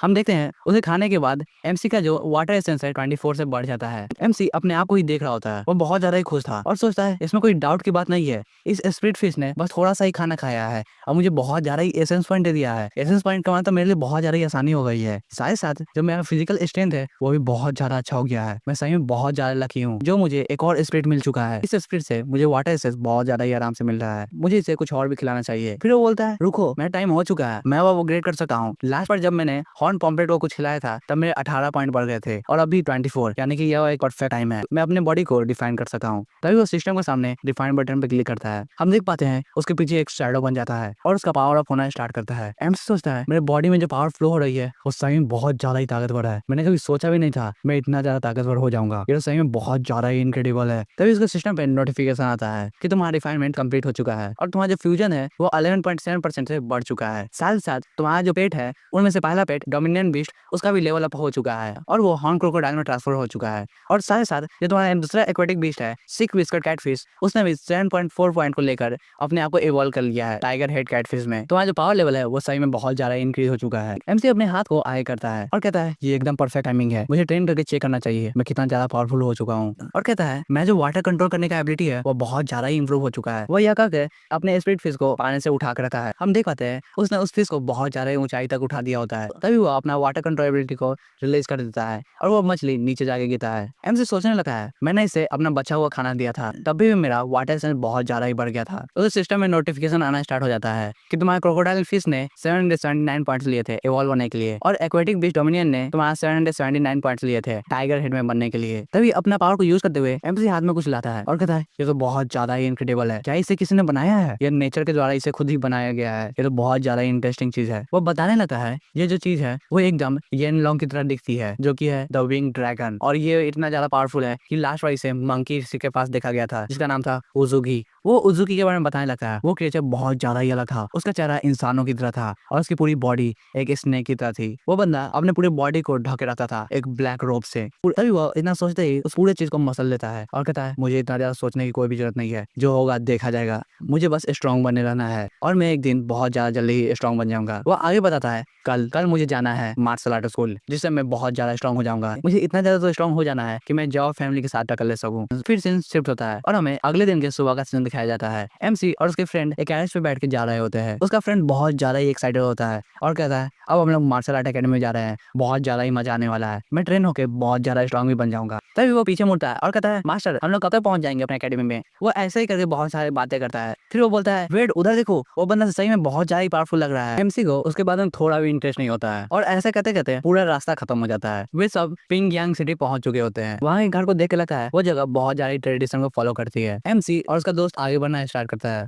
और वहाँ पे बहुत ज्यादा मजे भी करते हैं। वे सब मोमोज को खाते हैं जो कि बहुत ज्यादा ही गर्म होता है। फिर वह वहाँ के क्राफ्टमैनशिप को भी देखते हैं और बहुत ज्यादा ही चौंक जाते हैं क्योंकि सभी लोग बहुत ज्यादा ही अच्छे से पुतले को बना रहे होते हैं। फिर वो एक जगह को जाते हैं जो कि बहुत ज्यादा ही अजीब होता है। वहाँ पे एक बंदा अपने बॉडी पर एक बहुत बड़ा पत्थर रखता है और दूसरा बंदा एक हैमर से उस पत्थर को तोड़ता है। यह देख के सभी लोग चौंक जाते हैं। दूसरी तरफ हम देख पाते हैं एक सुनसान गली में कुछ बंदे बात कर रहे होते हैं। एक बंदा पूछता है क्या तुम्हें सही में लगता है वो बच्चा यहीं से जाएगा। उनका जो लीडर होता है वो बोलता है हाँ वो लोग यहाँ से जरूर जाएंगे क्योंकि मैंने अपने कानों से सुना है जो ली फैमिली का बच्चा है वो यांग स्कूल में एनरोल करने वाला है और हमें यहीं पर रोके उससे पैसे लेना चाहिए। तुम्हें पता भी है उस बंदे ने कल एक मछली बेची थी, वो मछली 6 टेल्स और 5 कॉइन्स में बेची गई थी और तुम्हें पता होना चाहिए ये कितना ज्यादा पैसा है। यहाँ तक कि तुम अपनी पत्नी को भी बेच दोगे तब भी तुम इतना पैसा नहीं कमा पाओगे, तो हमें उस पैसे को ले लेना चाहिए। दूसरा बंदा बोलता है 6 टेल और 5 कॉइन, ये तो बहुत ज्यादा ही पैसा है। अगर हम लोग ने उस बच्चे से इतना पैसा ले लिया तो मजिस्ट्रेट ऑफिस में हमें बहुत ज्यादा ही प्रॉब्लम हो सकती है, वे लोग हमें बाहर भी निकलने नहीं दे सकते हैं। उनका लीडर बोलता है तुम्हें चिंता करने की जरूरत नहीं है, तुम्हें पता भी है हम लोग तो बस उसकी मदद कर रहे हैं क्योंकि वे सब इतना ज्यादा पैसा को बस वेस्ट कर रहे हैं मार्शल आर्ट स्कूल में जाकर और हम लोग उसके पैसे को लेकर बस दया कर रहे हैं और कुछ नहीं। वो आगे कहता है और यही रास्ता है जो स्कूल को जाएगा, वो बंदे यहाँ से जरूर जाएंगे, हम लोग को बस वेट करना चाहिए। और साथ ही साथ यहाँ के आसपास कोई बंदे भी नहीं है, ये एकदम परफेक्ट जगह है जहाँ पे हम लोग रॉबी कर सके हैं और उससे पूरे पैसे ले सके हैं। फिर सीन शिफ्ट होता है और एमसी और उसका फ्रेंड वही रास्ता से जा रहा होता है। उसकी टीम में जो बंदा होता है वो बोलता है बातें बंद करो, अब हमें काम करना चाहिए क्योंकि वे सब आ चुके हैं यहाँ पे। एमसी का जो फ्रेंड होता है वो बहुत ज्यादा ही एक्साइटेड होता है, वो एक पोज मारता है और कहता है वेट तुम्हें क्या लगता है मैं ट्रेनिंग करने के बाद कितने बंदे को हरा सकाऊंगा। मुझे लग रहा है मैं बहुत ज्यादा ही पावरफुल हो जाऊंगा एक बार मैंने ट्रेनिंग कंप्लीट कर लिया तो। एमसी कहता है मुझे नहीं पता, लग रहा है तुम सही में बहुत ज्यादा ही पावरफुल हो जाओगे क्योंकि तुम बहुत ज्यादा टैलेंटेड भी हो। और मन ही मन सोच रहा था मेरे पास जो अभी की ताकत है उससे मुझे भी नहीं पता है मैं कितने बंदों को हरा सकता हूँ, लेकिन मेरी ताकत बहुत ज्यादा है तो मैं कुछ बंदों को तो हरा ही सकता हूँ। तभी उसके सामने उसी गैंग का एक टकला आ जाता है और कहता है तुम। उसे देखकर एमसी और उसका फ्रेंड थोड़ा सा चौंक जाते हैं। उस टकले को साइड करते हुए एक और बंदा आता है जो कि लीडर होता है और कहता है बच्चों हम लोग दोबारा से मिल गए, चलो अपने पैसे को मुझे दे दो जो तुम कैरी किए जा रहे हो। उसे कैरी करने में तुम्हें बहुत ज्यादा ही परेशानी हो रही होगी ना, मुझे दे दो, मैं स्कूल तक तुम्हें फॉलो करूंगा और उस स्कूल में तुम्हें दे दूंगा इस पैसे को, तुम्हें चिंता करने की कोई भी जरूरत नहीं है। फिर वह एमसी की ओर इशारा करता है और कहता है चलो मैं तुम्हें एक और चांस देता हूँ, या तो तुम मुझे पूरे पैसे दे दो या इसी रोड पे तुम दफना दिए जाओगे, चूज करो तुम्हें कौन सा ऑप्शन चाहिए। और सभी लोग वहाँ पे हंसने लगते हैं। एमसी कॉन्फिडेंस के साथ बोलता है ठीक है मैंने चूज कर लिया है, मैं तुम सबको इसी रोड पे दफना दूंगा, कैसा रहा। यह सुनकर उनका लीडर बहुत ज्यादा ही गुस्से में आ जाता है और कहता है तुम सही में यहाँ पे मरने के लिए आए हो ना, तो यहीं पे मैं तुम्हें दफना दूंगा। वो इतना गुस्से में आ ही रहा होता है तभी एमसी उसके पास में आ जाता है और एक जोरदार पंच उसके चेहरे पे मारता है। एमसी बहुत ज्यादा ही गुस्से में लग रहा होता है। अपने बॉस को पीटे हुए देखकर दूसरा बंदा सामने आता है और कहता है बच्चे तुम यहाँ पे मरने वाले हो। एमसी अपने कोने से एक जोरदार अटैक करता है उसके चेहरे पे, जिससे उसका चेहरा बहुत ज्यादा ही खराब हो जाता है और उसके चेहरे से खून भी निकलने लगते हैं। एमसी यहीं पे नहीं रुकता है, वो उसके बाल को भी पकड़ता है और उसके टीममेट के सामने फेंक देता है। उसका टीममेट इसे देखे बहुत ज्यादा ही चौंक जाता है, उसके पसीने में छूट रहे होते हैं। वो कुछ सोच ही पाता है उतना में एमसी उसके सामने आ जाता है और एक जोरदार पंच उसके चेहरे पर मारता है। उस पंच का इतना इम्पैक्ट था कि वो बंदा सीधा जमीन पे जाके गिरता है और जमीन की धज्जियां उड़ जाती है। हम देख पाते हैं एमसी उस समय बहुत ज्यादा गुस्से में होता है और उसका फ्रेंड उसके स्पीड को देखे बहुत ज्यादा ही चौंक जाता है। कहता है इतना ज्यादा स्पीड, तुमने बस 9 मूव किए और साथ ही साथ पूरे फाइट को खत्म कर दिया, तुम बहुत ज्यादा ही पावरफुल हो चुके हो। एमसी अपने हाथ की ओर देखता है और उसके बाद वो उस इम्पैक्ट को देखता है क्योंकि उसने उस बंदे के गर्दन को पूरे जमीन में धंसा दिया होता है। एमसी सोचता है जैसा कि मैंने एक्सपेक्ट किया था, मेरा जो ताकत है वो बहुत ज्यादा ही बढ़ चुका है, एक नॉर्मल बंदे से तो बहुत ज्यादा ही। एमसी का फ्रेंड उसके पास आता है और कहता है तुम इतना ज्यादा स्ट्रॉन्ग कैसे हो गए हो और कब से तुम इतना ज्यादा स्ट्रॉन्ग हो गए हो, तुम्हें अभी भी कोई मास्टर की जरूरत है, तुम सही में पहले से पावरफुल हो। एमसी अपने फ्रेंड की ओर देखा और कहता है तुम बहुत ज्यादा जीनियस हो, तुम भी इतना जल्दी स्ट्रॉन्ग हो जाओगे, तुम्हें इतना चिंता करने की जरूरत नहीं है। एमसी उस बात को टालने की कोशिश करता है और कहता है ठीक है हम लोग को आगे बढ़ना चाहिए क्योंकि हम लोग अगर लेट हो गए तो हम लोग रजिस्टर नहीं कर पाएंगे और फिर हम लोग यंग स्कूल में एनरोल भी नहीं कर पाएंगे। एमसी का फ्रेंड उसे अजीब नजरों से देख रहा होता है क्योंकि उसे भी शक हो रहा होता है एमसी पर कि वो इतना जल्दी इतना स्ट्रॉन्ग कैसे हो गया है। कुछ दिन पहले ही एमसी बहुत ज्यादा ही कमजोर था और सबसे पिटा रहता था, लेकिन अभी वो बहुत ज्यादा ही स्ट्रॉन्ग हो चुका है। लेकिन तब भी एमसी का जो फ्रेंड है, एमसी का पीछा करते हुए यांग स्कूल तक पहुंच जाता है।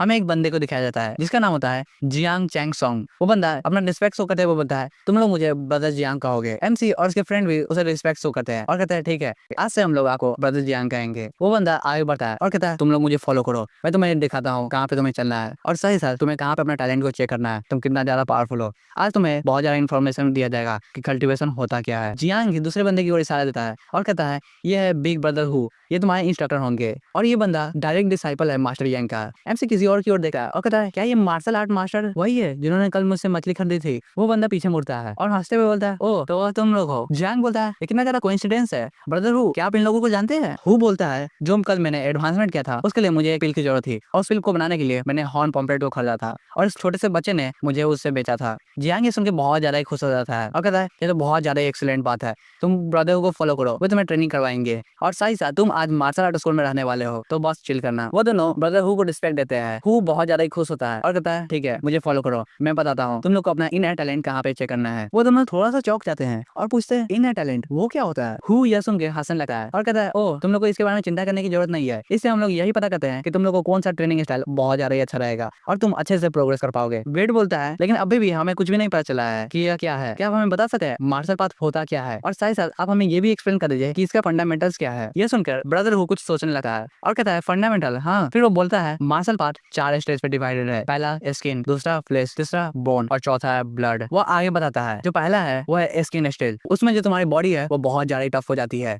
और तुम्हारा जो डिफेंस है वो बहुत ज्यादा इंक्रीज हो जाता है जिसे कोई भी नहीं तोड़ सकता है। और हम फोटो में देख सकते हैं उस बंदे पर बहुत ज्यादा तलवारें लग रही होती है लेकिन उस बंदे पर कुछ भी असर नहीं होता है, यहाँ तक कि बहुत तलवारें टूट भी जाती है। दूसरा है फ्लेश स्टेज, यानी कि उसमें तुम्हारा फिजिकल स्ट्रेंथ बहुत ज्यादा ही बढ़ जाएगा और तुम किसी भी बंदे को एक हाथ से उठा सकते हो, उसमें तुम्हें कोई प्रॉब्लम नहीं होगी। तीसरा है बोन स्टेज, जिसमें तुम अपने पावर को बहुत ज्यादा ही अनलिश कर सकते हो जितना तुम चाहो और तुम एक पंच में ही पूरे के पूरे पत्थर को तोड़ सकते हो। और लास्ट में आता है ब्लड स्टेज, जिससे तुम्हारी बॉडी की जो कैपेबिलिटीज है वो बहुत ज्यादा ही बढ़ जाती है और तुम एक मैक्स लेवल पे पहुंच जाते हो। लेकिन सबसे ज्यादा इसेंशियल है वो है रिफाइन। ये सब कुछ एक ही वर्ड से बना है, उसे ही हम लोग कहते हैं रिफाइन। एक नॉर्मल पर्सन जितना भी रिफाइन कर ले लेकिन उसका भी कोई एक लिमिट होता है, उस लिमिट के आगे वो कभी भी नहीं बढ़ सकता है। उस लिमिट को ओवरकम करने के लिए उसे 2 चीज की जरूरत पड़ेगी, वो है टेक्निक और पिल्स। एनसी और उसका फ्रेंड पूछता है टेक्निक और पिल्स वो क्या होता है। ब्रदर हु आगे समझाता है टेक्निक रेफर होता है ट्रेनिंग मेथड्स को लेकर, यानी कि जैसे कि तुम यांग स्कूल में आए हो तो हम लोग के पास 3 कॉम्बैट स्टाइल है और तुम्हें जो सबसे ज्यादा सुटेबल है उसी को तुम आगे लेके प्रोग्रेस करोगे और तुमने गलती की तो तुम्हारा कल्टीवेशन बहुत ज्यादा खराब हो जाएगा। एमसी सोचता है ओ कल्टीवेशन टेक्निक और पूछता है तो पिल का क्या। ब्रदर हु आगे समझाते हैं देखो टेक्निक एक सीढ़ी है जिसे फॉलो करके तुम आगे बढ़ सकते हो, लेकिन उस सीढ़ी पे चढ़ने में तुम्हें बहुत ज्यादा परेशानी होने वाली है और सीढ़ी पे अच्छे से चढ़ने के लिए और बहुत ज्यादा तेजी से चढ़ने के लिए तुम्हें किसी और चीज की भी जरूरत होगी, उसे हम लोग कहते हैं पिल। पिल खाने के बाद तुम्हारी पावर बढ़ने लगेगी और तुम आराम से प्रोग्रेस कर पाओगे। वो आगे बताते हैं जो हॉर्न पॉम्पलेट मैंने कल खरीदा था वो भी एक तरह का पिल था। वेड ये सब सुन के बहुत ज्यादा ही चौंक जाता है और कहता है ये तो बहुत ज्यादा ही औसम है, तो मैं जितना ज्यादा पिल खाऊंगा उतना ज्यादा इनहांस हो पाऊंगा और मैं कल्टीवेशन में बहुत ज्यादा प्रोग्रेस करेगा। ब्रदर वो आगे बताते हैं तो चलो तुम लोग को इतना ज्यादा चिंता करने की जरूरत नहीं है, जो मार्शल पाथ है वो बहुत ज्यादा ही लंबा है, तुम्हें धीरे धीरे करके एक एक स्टेप लेना होगा और एक दिन तुम बहुत ज्यादा पावरफुल आदमी बन जाओगे। वेट बताता है बिग ब्रदर आपका बहुत बहुत शुक्रिया, अब हम लोग इनर टैलेंट को अपना चेक करेंगे। दूर से एमसी को कोई देख रहा होता है और हमें पता चलता है वे सब अच्छे आदमी तो नहीं है। उनमें से एक बंदा बोलता है तो यही बंदा है जिसके बारे में तुम बात कर रहे थे, उस बंदे का नाम है लू यांगाई। पीछे से एक बंदा सामने आता है और कहता है हाँ तुम्हें सही कहा, तुम्हें इस बंदे को मार्शल आर्ट स्कूल से बाहर निकालना है और जो चाहो वो तुम ले सकते हो। उस बंदे का नाम जहाओ जू युआन होता है और जहां तक लगता है ये बंदा जहाओ फैमिली से है जहां से एमसी का विलेज है। फिर हमें एक फ्लैशबैक का सीन दिखाया जाता है और बताया जाता है कि उस बंदे ने एमसी को बाहर निकालने के लिए क्यों कहा था। बटलर दूसरे बंदे से कह रहा होता है सर लियांग ग्यू जो बंदा है वो 15 साल का है और वो बंदा रिफाइनिंग पिल बनाने के लिए सबसे बेस्ट मटेरियल है, वह यंग थर्ड मास्टर की एज का ही होगा और वो बंदा एक ऑर्फन है। अगर हम लोग उसे किडनैप भी कर लेंगे तब भी कोई प्रॉब्लम नहीं होने वाली है क्योंकि उसके बारे में कोई भी नहीं पूछेगा। बटलर आगे कहता है अगर हम लोग ने एक बार उसे कैप्चर कर लिया और उससे उस पिल को रिफाइन किया तब जब मास्टर जहाओ का बॉडी है वो एकदम अच्छा हो जाएगा। फिर हमें जहाओ को दिखाया जाता है जो कि इस पूरे घर का लीडर ही होगा। वो बताता है हाँ तुमने सही कहा, बचपन से ही युआन की जो बॉडी है वो बहुत ज्यादा ही कमजोर थी, उसे वाइटल पिल दिया जाता था जिससे वो जिंदा रह सके, लेकिन आज तक उसके एज का एक भी वाइटल पिल नहीं मिला है। लगभग वो इम्पॉसिबल ही था, लेकिन यह बंदा लियांग ग्यू बिना कोई डाउट का ये एक बेस्ट मटेरियल है, इसको कैसे भी करके ले आओ, हमें इसकी जरूरत होगी। लेकिन मैंने जहाँ तक सुना था उस बंदे ने यांग मार्शल आर्ट स्कूल में एनरोल करने का प्लान किया है। उस स्कूल का जो प्रिंसिपल है वो बहुत ज्यादा ही खतरनाक है, अगर हमने कुछ भी किया उस बच्चे के साथ तो बहुत ज्यादा ही प्रॉब्लम हो सकती है। ये सब बात वो बंदा बाहर से सुन रहा होता है। बटलर बोलता है ठीक है मास्टर, मैं समझ गया, तो मैं अब जा रहा हूँ। फिर वो कागज को वहीं पे फेंक देता है। वो बंदा उस कागज को उठाता है, हम देख पाते हैं उसमें एमसी की फोटो होती है। वो बंदा एमसी की फोटो को देख रहा होता है और कहता है मुझे कैसे भी करके सेलेस्टियल फील्ड चाहिए, जिससे मैं इमॉर्टैलिटी तक पहुंच सकूं, और जो भी मेरे सामने आएगा वो सब मारा जाएगा। वो यका करी उस पूरे पेपर को कुचलने लगता है। वो बंदा उस समय बहुत ज्यादा गुस्से में भी होता है। फिर हमें अभी का सीन दिखाया जाता है। एमसी का दोस्त चौंकते हुए कहता है किसने सोचा था तुम एक फर्स्ट क्लास बोर्न टैलेंट हो गए और मैं बस एक अपर मिडिल क्लास रह गया हूँ, मुझे और भी ज्यादा ट्रेनिंग करनी चाहिए। वो गुस्से में बोलता है तुमने कुछ ना कुछ किया होगा, तुमने इतनी ज्यादा ट्रेनिंग कैसे कर ली, मुझे बताओ। एमसी कहता है मुझे लग रहा है मैं कुछ ज्यादा ही टैलेंटेड हूँ। वो बंदा एमसी के पास आ रहा होता है और कहता है रुको, मेरे लिए तो रुक जाओ, मैं तुम्हारा दोस्त हूँ, वेट करता है, जल्दी से आओ, हमें अब ट्रेनिंग फील्ड की ओर भी जाना चाहिए, हमें वहाँ पे ट्रेनिंग करना है। उसका दोस्त सामने कुछ देख रहा है और चौंक जाता है। हम देख पाते हैं उसके सामने चेन जी चैंग होता है, जो कि उसके विलेज से ही होता है। एमसी का जो फ्रेंड होता है वो सामने आता है और कहता है चेन जी चैंग तुम यहाँ पे क्या कर रहे हो। चैंग बोलता है तुम लोग यहाँ पे हो सकते हो तो मैं क्यों नहीं, मैं भी यहाँ पे एनरोल करने के लिए आया हूँ और मुझे भी पावरफुल बनना है। वो दोनों लड़ने लगते हैं। चेंग बोलता है तुम क्या करना चाह रहे हो, तुम्हें यहाँ पे लड़ना है क्या। वेड उन सबको रोकने के लिए कहता है क्योंकि यहाँ पे फाइट करने से बहुत ज्यादा प्रॉब्लम हो सकती है। वेड आए कहता है हम लोग एक ही विलेज से है तो यहाँ पे हमें कोई भी सीन क्रिएट नहीं करना चाहिए। फिर वेड चैंग को रिस्पेक्ट शो करता है और मन ही मन सोच रहा होता है चेन जी चैंग ये बंदा सेमी विलेज से है जहाँ से मैं हूँ, और ये जो सामने वाला बंदा है वो 2 साल बड़ा है मुझसे, साथ ही साथ इसका जो रिलेशन है इस बॉडी के रियल ऑनर से वो बहुत ज्यादा ही अच्छा है, तो मुझे भी अच्छे से बात करना चाहिए। फिर वो रिस्पेक्ट शो करते हुए बोलता है भरत जी आप भी यहाँ पे ट्रेन करने के लिए आए हो इस मार्शल आर्ट स्कूल में। चैंग बोलता है हाँ तुमने सही कहा, कुछ समय से जिसके पास पावर होता है वही ज्यादा ताकतवर होता है, और इस दुनिया में जिसके पास पावर नहीं है वो सबसे ज्यादा कमजोर है, उसे कोई मार के जा सकता है। मैंने बहुत सारी मछलियां बची जिससे मेरे पास बहुत ज्यादा पैसे भी हो गए हैं और मैं यहाँ पे आया हूँ एक मार्शल आर्ट बनने जिससे मैं पावरफुल हो सकूं। वेड बोलता है तो हम लोग को एक साथ चलना चाहिए ट्रेनिंग फील्ड में, ब्रदर हु अपना ट्रेनिंग का लेसन स्टार्ट करने वाले होंगे। उसका दूसरा फ्रेंड बोलता है हाँ हमें जल्दी चलना चाहिए, ऐसा हम लोग लेट हो सकते हैं। फिर सीन शिफ्ट होता है और हमें ट्रेनिंग ग्राउंड का सीन दिखाया जाता है। वहाँ पे सभी लोग बहुत ज्यादा ट्रेनिंग कर रहे होते हैं, उनके शरीर से पसीने गिर रहे होते हैं। फिर हमें एमसी के फ्रेंड का सीन दिखाया जाता है जो कि बहुत ज्यादा परेशानी में था, उसे खड़े होने में बहुत ज्यादा प्रॉब्लम हो रही होती है। फिर हमें एमसी को भी दिखाया जाता है, वो भी ट्रेनिंग कर रहा होता है, उसका पूरा का पूरा शरीर कांप रहा होता है, उसके चेहरे से पसीने गिर रहे होते हैं। तभी ब्रदर हु कहते हैं सभी लोग रुक जाओ, अभी के लिए तुम लोग आराम कर सकते हो, आफ्टरनून से ब्रदर हु तुम लोग का प्रैक्टिस को स्टार्ट करेंगे। यह सब सुन के सभी लोग आराम करने लगते हैं और सभी की सांसें फूलने लगती है। एमसी और उसके जो दोस्त सब होते हैं वो एक पेड़ के नीचे जाके बैठ जाते हैं और आराम करने लगते हैं। उनका एक फ्रेंड कहता है मैं तो बहुत ज्यादा थक गया हूँ, मुझे लगता है मुझे यहीं पे गिव अप कर देना चाहिए, मैं मार्शल आर्ट स्कूल के लिए नहीं बना हूँ। चैंग बोलता है तुमने सही कहा, तुम सही में एक बर्बाद आदमी हो जो कुछ भी नहीं कर सकता है और कमजोर ही मरोगे। उसी समय एमसी के सामने कोई आता है और कहता है तुम वही हो ना जो कि मछली पकड़ता है और उस विलेज से आए हो ना। हम देख पाते हैं वो लू यांग गाय होता है। वो बंदा बोलता है तुम लोग यहाँ पे क्या कर रहे हो। पीछे से एक और बंदा बोलता है हाँ ये तीनों मछली पकड़ते हैं, इन लोगों तो यहाँ पे होना भी नहीं चाहिए। उनका लीडर बोलता है और तुम लोग में से सभी लोग मुझे 2-2 टेस्ट दे दोगे तो मैं तुम्हें यहाँ पे रहने दूंगा, नहीं तो यहाँ से निकल जाओ। ये सुन के एमसी का जो दोस्त होता है वो बहुत ज्यादा गुस्से में आ जाता है और कहता है तुम। चैंग उसे रोकते हुए कहता है हमें यहाँ पे शांत रहना चाहिए, नहीं तो ब्रदरहुड के लिए हम लोग परेशानी खड़ी कर सकते हैं, जितना ज्यादा शांत रहे उतना ज्यादा ही अच्छा है, हम लोग बात करके भी सब कुछ सॉल्व कर सकते हैं। एमसी मन ही मन सोच रहा होता है मेरे पास जो अभी का पावर है मुझे पता भी नहीं है कि मैं इन तीनों को हरा भी पाऊंगा कि नहीं। मैंने उन लुटेरे को हरा दिया था क्योंकि वो सब मार्शल आर्ट को नहीं जानते थे, लेकिन ये जो बंदे हैं वो सब बहुत ज्यादा ही पावरफुल है और इन्होंने मार्शल आर्ट को ट्रेनिंग भी किया है। उन सबका जो लीडर होता है वो गुस्से में बोलता है तुम लोग मुझसे फाइट करना चाहते हो ना, चलो आ जाओ, मैं तुम्हें बताता हूँ एक मार्शल आर्टिस्ट का पावर क्या होता है। मैंने अभी अभी स्किन बैरियर को ब्रेक किया है, मुझे टेस्ट भी करना है मैं कितना ज्यादा पावरफुल हुआ हूँ। एमसी ये सुन के बहुत ज्यादा चौंक जाता है और कहता है स्किन बैरियर, अगर हम लोग पानी में होते तो शायद मैं इससे जीत सकता था, लेकिन अभी यहाँ के आसपास थोड़ा भी पानी नहीं है, मुझे वेट करना चाहिए और इस मैटर को सॉल्व करना चाहिए। एमसी का जो दोस्त होता है वो बहुत ज्यादा ही घबरा जाता है और कहता है ये तो बहुत ज्यादा ही बुरी बात है, ये बंदा स्किन बैरियर पे है, हम इससे फाइट भी नहीं कर सकते हैं, हम लोग तो अभी अभी इस एकेडमी में आए हैं। तभी पीछे से कोई बंदा बोलता है लो यांकाई तुम लोग यहाँ पे क्या कर रहे हो। यह आवाज सुन के सभी लोग बहुत ज्यादा चौंक जाते हैं और उन सबके पसीने छूटने लगते हैं। हम देख पाते हैं यह आवाज ब्रदर हु की होती है। वो कहते हैं अगर तुम लोग खाली बैठे हो तो जल्दी से जाके अपने पोस्टर को ट्रेन करो आधा घंटा के लिए, ये मेरा ऑर्डर है। उन सबका जो लीडर होता है वो एमसी की ओर देखते हुए बोलता है तुम लोग आज तो बच गए, लेकिन मैं तुम तीनों को अपनी जगह दिखा के रहूंगा, यहाँ पे तुम्हें नहीं आना चाहिए था। ब्रदर हु बोलते हैं क्या तुम लोग बहरे हो चुके हो जो मेरा ऑर्डर को फॉलो नहीं कर रहे हो। वो सब बोलते हैं ब्रदर हु हम लोग जा रहे हैं, हम लोग अभी ट्रेनिंग करेंगे। पीछे से एमसी का जो दोस्त होता है वो उसे मिडिल फिंगर दिखा रहा होता है और कहता है ये बास्टर्ड, इन सबको तो मैं यहीं पे खत्म कर देता रहा। हालांकि ये कुछ भी नहीं कर रहा था, लेकिन अभी ये बहुत ज्यादा ही दम दिखा रहा है। चेंग जो होता है वो बोलता है यहीं पे छोड़ दो, हम लोग उसके बारे में कंप्लेन भी नहीं कर सकते हैं क्योंकि इससे कोई फायदा भी नहीं होने वाला है। लेकिन एमसी सोच रहा होता है इस दुनिया में सबसे ज्यादा इंपॉर्टेंट चीज होती है वो होता है पावर, मुझे और भी ज्यादा जल्दी स्ट्रांग होना होगा। तभी से कुछ मैसेज आता है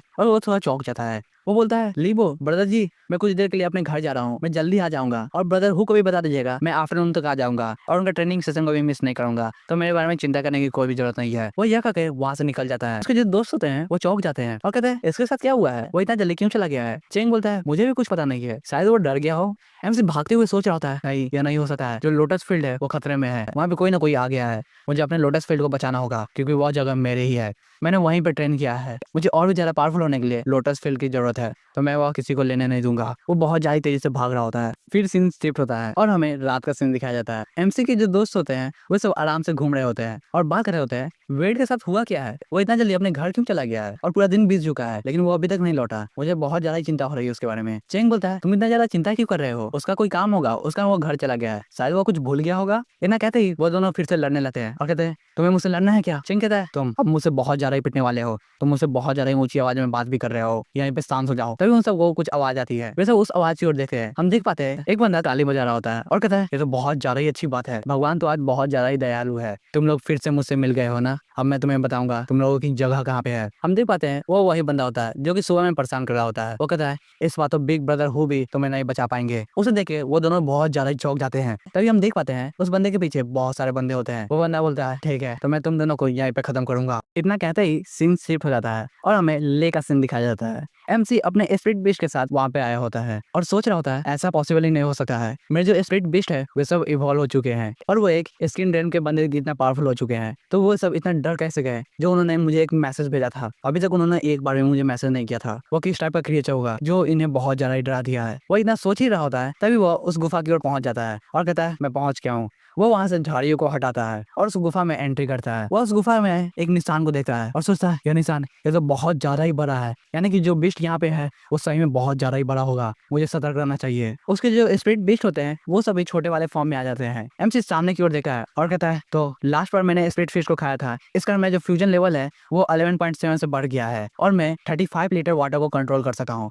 ये तो बहुत ज्यादा ही अच्छी बात है, लेकिन सबसे ज्यादा इंपॉर्टेंट बात यह है जो मेरा अंडर वाटर परसेप्शन है स्किल है वो 1 मीटर से बढ़ के 6 मीटर तक हो चुका है, यानी कि मैं 6 मीटर तक सब कुछ देख सका हूँ पानी में पूरा डिटेल से जो कुछ भी हो रहा है। तभी वो सामने कुछ देखा है, उसके पसीने छूटने लगते हैं और वो बहुत ज्यादा डर जाता है। वो कहता है ये कितना ज्यादा बड़ा है, यह मॉन्स्टर है इस सबके पीछे, यह तो एक क्रैब है, ये सही में बहुत ज्यादा ही बड़ा है। और हम देख पाते हैं वो क्रैब सही में बड़ा होता है जो कि उन दोनों स्पिरिट बीस्ट से बहुत ज्यादा बड़ा होता है। इस कारण वे सब बहुत ज्यादा डर गए थे। एमसी उसके साइज को देखा और कहता है ये साइज मुझे लग रहा है इतना बड़ा होने के कारण इसके अंदर कॉन्शियसनेस भी आ गया होगा, जैसा कि मुझे इंस्ट्रक्टर हु ने बताया था इस दुनिया में जो भी स्कैन रेलम को पार कर जाते हैं उसे हम लोग बीस्ट स्पिरिट कहते हैं। अगर ऐसी बात है तो यह क्रैब भी एक बीस्ट स्पिरिट है, लेकिन मुझे लग रहा है ये इतना ज्यादा भी स्ट्रांग नहीं होगा क्योंकि जो क्रोकोडाइल है वो आराम से वहां से एस्केप कर गया और मुझे मैसेज तक दे दिया था, यानी कि हम लोग इस पे अटैक करके और जीत भी सकते हैं। मुझे क्या करना चाहिए क्योंकि मेरे पास अभी कोई प्लान भी नहीं है। यह कहते हुए उस क्रैब की ओर देख रहा होता है एमसी। वो अपने स्पेयर को जोर से पकड़ लेता है और सोचने लगता है ये सही है, इस दुनिया में मुझे बहुत ज्यादा स्ट्रांग होना होगा,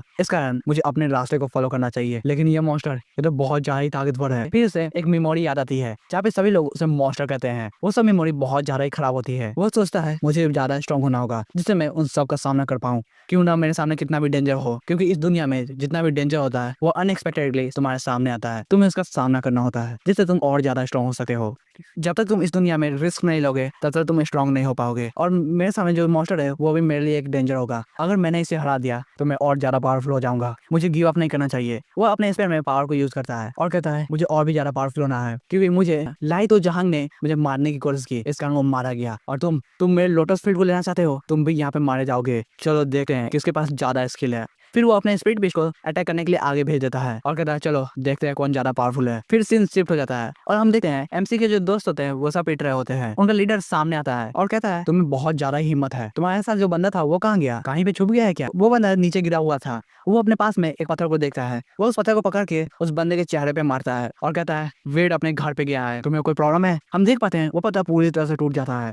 जैसे ही वो पत्थर पूरी तरह से टूटा है हमें पता चलता है कि वो बंदे को एक खोज भी नहीं आया हुआ है। फिर वो बंदा खड़ा होके उसी पे पैर से मारने लगता है, कहता है तुम सही में बहुत ज्यादा ताकतवर बनने की कोशिश कर रहे हो ना, अब तुम यहीं पे मरने वाले हो जैसा कि तुम्हारी इच्छा है। फिर वो पीछे मुड़ के कहता है तुम तीनों गेट पे ध्यान देना, मैं इन दोनों को टॉर्चर करके बहुत ज्यादा ही मजे करने वाला हूँ, कोई भी यहाँ पे आएगा तो मुझे बता देना जिससे मैं बच सकूं। वो तीनों बोलते हैं ठीक है सर जैसा आप कहें और वहां से चले जाते हैं। तभी एमसी का दूसरा फ्रेंड उसके सामने एक पंच लेके आता है और कहता है तुम लेकिन वो बंदा उस पंच को आराम से पकड़ लेता है और उसके हाथ को मोड़ना लगता है, जिससे एमसी का जो दोस्त होता है वो चिल्लाने लगता है। उसे बहुत ज्यादा ही दर्द होता है। वो बंदा उसे जमीन पे गिरा देता है और कहता है तुम्हें बातें करना बहुत ज्यादा ही पसंद है ना, चलो हम दोनों एक साथ बात करते हैं। वो इतना ही पे नहीं रुका है, वो चेंग के बाल को पकड़ लेता है और कहता है तुम्हारी आंखें ये बहुत ज्यादा ही सुंदर है और बहुत ज्यादा तेज भी है, तुम इसे बहुत ज्यादा दूर तक देख सकते हो ना। फिर वो एक क्रीपी स्माइल देता है और अपनी उंगली को सामने लाते हुए बोलता है चलो देखते हैं, मैं इन आंखों को फोड़ दूंगा तो तुम कितना ज्यादा ट्रेन कर सकते हो। वो अपने उंगली को और आगे बढ़ा रहा होता है। दूसरा दोस्त बोलता है रुक जाओ, तुम्हें ये नहीं करना चाहिए। वो अपने उंगली को एकदम आंख के सामने ले आता है। उसका जो फ्रेंड होता है वो बहुत ज्यादा चिल्लाने लगता है, जैसे कि उसने आंख को फोड़ ही दिया होता है। तभी उसके पीछे से आवाज आता है रुक जाओ, उसे जाने दो। तभी सीन शिफ्ट हो जाता है और हम देख पाते हैं वो क्रैब अपने हाथ में एक पत्थर को पकड़ के पूरी तरह से तोड़ देता है। उस पत्थर के जो टुकड़े होते हैं वो सब जमीन पे जाके गिरते हैं। एमसी उस सब टुकड़े से बचने की कोशिश करता है और मन ही मन सोच रहा था ये क्रैब, इसका जो बाहर वाला लेयर है वो बहुत ज्यादा ही पावरफुल है, इसे कोई तोड़ भी नहीं सकता है, मुझे हिलने में भी बहुत ज्यादा परेशानी हो रही है। तभी क्रोकोडाइल अपने जबड़े से उस क्रैब के एक हाथ को पकड़ लेता है और एमसी अपने वाटर कंट्रोल से उसके दूसरे हाथ को पकड़ लेता है। वो बहुत ज्यादा ही खुश होता है क्योंकि वो अब उस क्रैब पे हमला कर सकता है। तभी उसका वाटर कंट्रोल छूट जाता है। वो कहता है मेरी जो मेंटल एनर्जी है वो धीरे धीरे कम होती जा रही है, मैं इसे हरा भी नहीं पाऊंगा लग रहा है। तभी वो क्रैब अपने दूसरे हाथ से उस क्रोकोडाइल पे अटैक करता है क्योंकि उसका हाथ वाटर कंट्रोल से छूट गया होता है। जैसे वो अटैक क्रोकोडाइल पे लाता है वो क्रोकोडाइल पीछे जाके गिरता है, लेकिन उसी समय स्पीड फिश उसके सामने आ जाता है। यह देखिए एमसी बहुत ज्यादा खुश होता है और कहता है जल्दी से उसे पकड़ लो। लेकिन वो क्रैब उस स्पीड फिश को भी बहुत ज्यादा जोरदार अटैक करता है। उस अटैक के कारण वहां पे जितने भी लोटस प्लांट होते हैं वो सब टूटने लगते हैं। एमसी उस सबको देखता है और कहता है ये बहुत ज्यादा बुरा है, मेरे जो लोटस प्लांट है वो सब तबाह हो गए हैं, मुझे कैसे भी करके ये सब रोकना होगा। एमसी इतना सोच ही रहा होता है तभी क्रैब एक जोरदार अटैक एमसी पे भी करता है। एमसी उस अटैक को ब्लॉक करने की कोशिश करता है, लेकिन तब भी उसके मुंह से ब्लड निकलने लगता है। उस अटैक के कारण एमसी नीचे जाके गिरता है। वो खड़ा होते हुए सोचता है मैं यहाँ पे जिंदा नहीं रहने वाला हूँ, मुझे बहुत ज्यादा परेशानी हो रही है इससे लड़ने में। इतने में ही वो क्रैब एमसी पे दोबारा से अटैक करने की कोशिश करता है। एमसी ये सब देख रहा होता है और कहता है मैं तुम्हारा वीक स्पॉट को ढूंढ लिया है, अब तुम बच नहीं सकते हो। और वो एमसी पे अटैक दोबारा से कर देता है। एमसी उस अटैक को डॉज करता है। फिर वह अपने दोनों पेट को इंस्ट्रक्शन देता है। वो दोनों स्पीड पेट उस क्रैब के दोनों हाथों को पकड़ लेते हैं। फिर एमसी बताता है कितना भी ज्यादा तुम्हें चोट क्यों न लग जाए, तुम हमेशा अपने एब्डोमेन को प्रोटेक्ट करते हो, इसका मतलब तुम्हारा जो वीक स्पॉट है वो है एब्डोमेन, तुम अब बच नहीं सकोगे। फिर एमसी अपने स्पीयर पे अपने एनर्जी को लोड करता है और बताता है मैं इस अटैक के बारे में बहुत पहले से प्लान कर रहा था, मैं अपने जितने भी पावर है उसे कंप्रेस कर दूंगा और वाटर करंट बनाऊंगा। वो वाटर करंट इस वुडन स्फीयर के एकदम टीप पे जाएगा, जिससे ये पावर बहुत ज्यादा मैक्सिमाइज हो जाएगा। अभी के लिए मैं अपने मेंटल एनर्जी को जितना हो सके उतना खर्च करूंगा, जिससे ये अटैक बहुत ज्यादा पावरफुल होगा और ये स्फीयर बहुत ज्यादा ताकतवर बन जाएगा। वो अपने मेंटल एनर्जी को ड्रेन कर ही रहा होता है तभी उसके सिस्टम में नोटिफिकेशन आता है तुम्हारी जो मेंटल एनर्जी है उसका लेवल बहुत ज्यादा ही कम हो चुका है, तुम्हें इससे बहुत ज्यादा परेशानी होने वाली है और एक्वेटिक बीस्ट को टेम करने में भी बहुत ज्यादा मुश्किल होने वाली है। मैं रिकमेंड करता हूँ तुम ये छोड़ दो। लेकिन एमसी कुछ भी नहीं सुनता है और कहता है मैंने अपना मन बना लिया है, मैं इसे हरा ही दूंगा। और वो एक जोरदार अटैक उस क्रैब के एब्डोमेन पे करता है और वो चीखते हुए कहता है ये जो लोटस फील्ड है वो मेरा है, यहाँ पे कोई और राज नहीं कर सकता है। हम देख पाते हैं वो अटैक उस क्रैब के आर पार हो जाता है और उससे वो क्रैब बहुत ज्यादा जोर से चिल्लाता है। एमसी ये सुन के बहुत ज्यादा ही खुश होता है और कहता है मैं जीत गया। वो इतना कहता ही है उसी समय वो बेहोश हो जाता है और उसकी आंखें बंद हो जाती है। फिर कुछ देर बाद उसकी आंखें खुलती है। वह सोचता है क्या मैं दोबारा से सो गया था। फिर वो अपने स्पिरिचुअल पेट को सराहते हुए कहता है तुम लोगों ने मुझे दोबारा से बचा लिया है, तुम लोग का बहुत बहुत शुक्रिया। फिर उसके स्पिरिचुअल पेट बहुत ज्यादा ही खुश होते हैं। तभी एमसी कुछ पकड़ के उठता है और कहता है मेरा जो सर है वो बहुत ज्यादा ही दर्द कर रहा है, ऐसा लग रहा है मुझे उस टेक्निक को अच्छे से यूज करना चाहिए अगली बार से, नहीं तो मुझे बहुत ज्यादा ही परेशानी होने वाली है। तभी एमसी किसी चीज को देखा और बहुत ज्यादा चौंक जाता है। वो कहता है यह क्या है। फिर वो चौंकते हुए बोलता है ये तो एक डिमोनिक क्रैब है, तुम दोनों ने इसे बाहर निकाल दिया, ये तो बहुत ज्यादा ही अमेजिंग है। फिर वो उस क्रैब की ओर देखा है और उसे बहुत ज्यादा ही अच्छा लग रहा होता है क्योंकि वो सोच रहा होता है कि क्रैब से मेरा जो पॉइंट है वो बहुत ज्यादा ही बनने वाला है और साथ ही साथ यह क्रैब बहुत ज्यादा डिलीशियस भी लग रहा है। फिर वो क्रोकोडाइल उसे किसी चीज की ओर इशारा करता है। एमसी उसे देखता है और कहता है ओ यानी कि यह एक फीमेल है। एमसी वहाँ के एक सेल को हटाता है और कहता है यह क्या है, यह तो एक क्रैब का एग है। ये कितना ज्यादा खराब बात है, मैं इस ग्रेट क्रैब को टेम नहीं कर सकता हूँ क्योंकि यह मारा जा चुका है, लेकिन एक बार अगर मैं इसे टेम कर लेता तो मैं सही में बहुत ज्यादा ही पावरफुल हो जाता। तभी वो उस अंडे की ओर देखता है और कहता है मैं इस ग्रेट क्रैब को तो टेम नहीं कर सकता हूँ, लेकिन शायद मैं इस अंडे को टेम कर सकता हूँ। वो सभी अंडे को बाहर निकाल लेता है और सोचने लगता है क्या मेरा ब्लड डोमिनेंट तलिस्मान इस अंडों पे काम करेगा। वो अपने हाथ को काटा है और उस अंडे पे टच करते हुए बोलता है ब्लड डोमिनेंट तलिस्मान एक्टिवेट हो जाओ।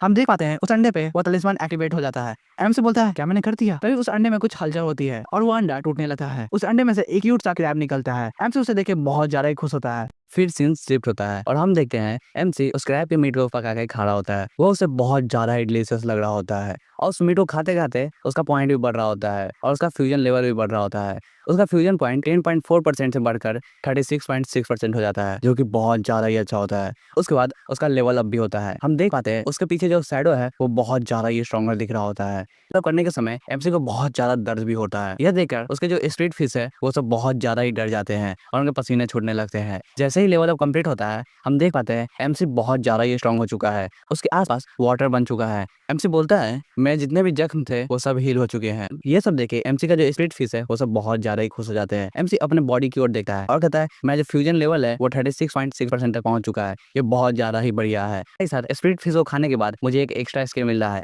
जिससे मैं बहुत ज्यादा एनर्जी को स्टोर करके रख सकता हूँ।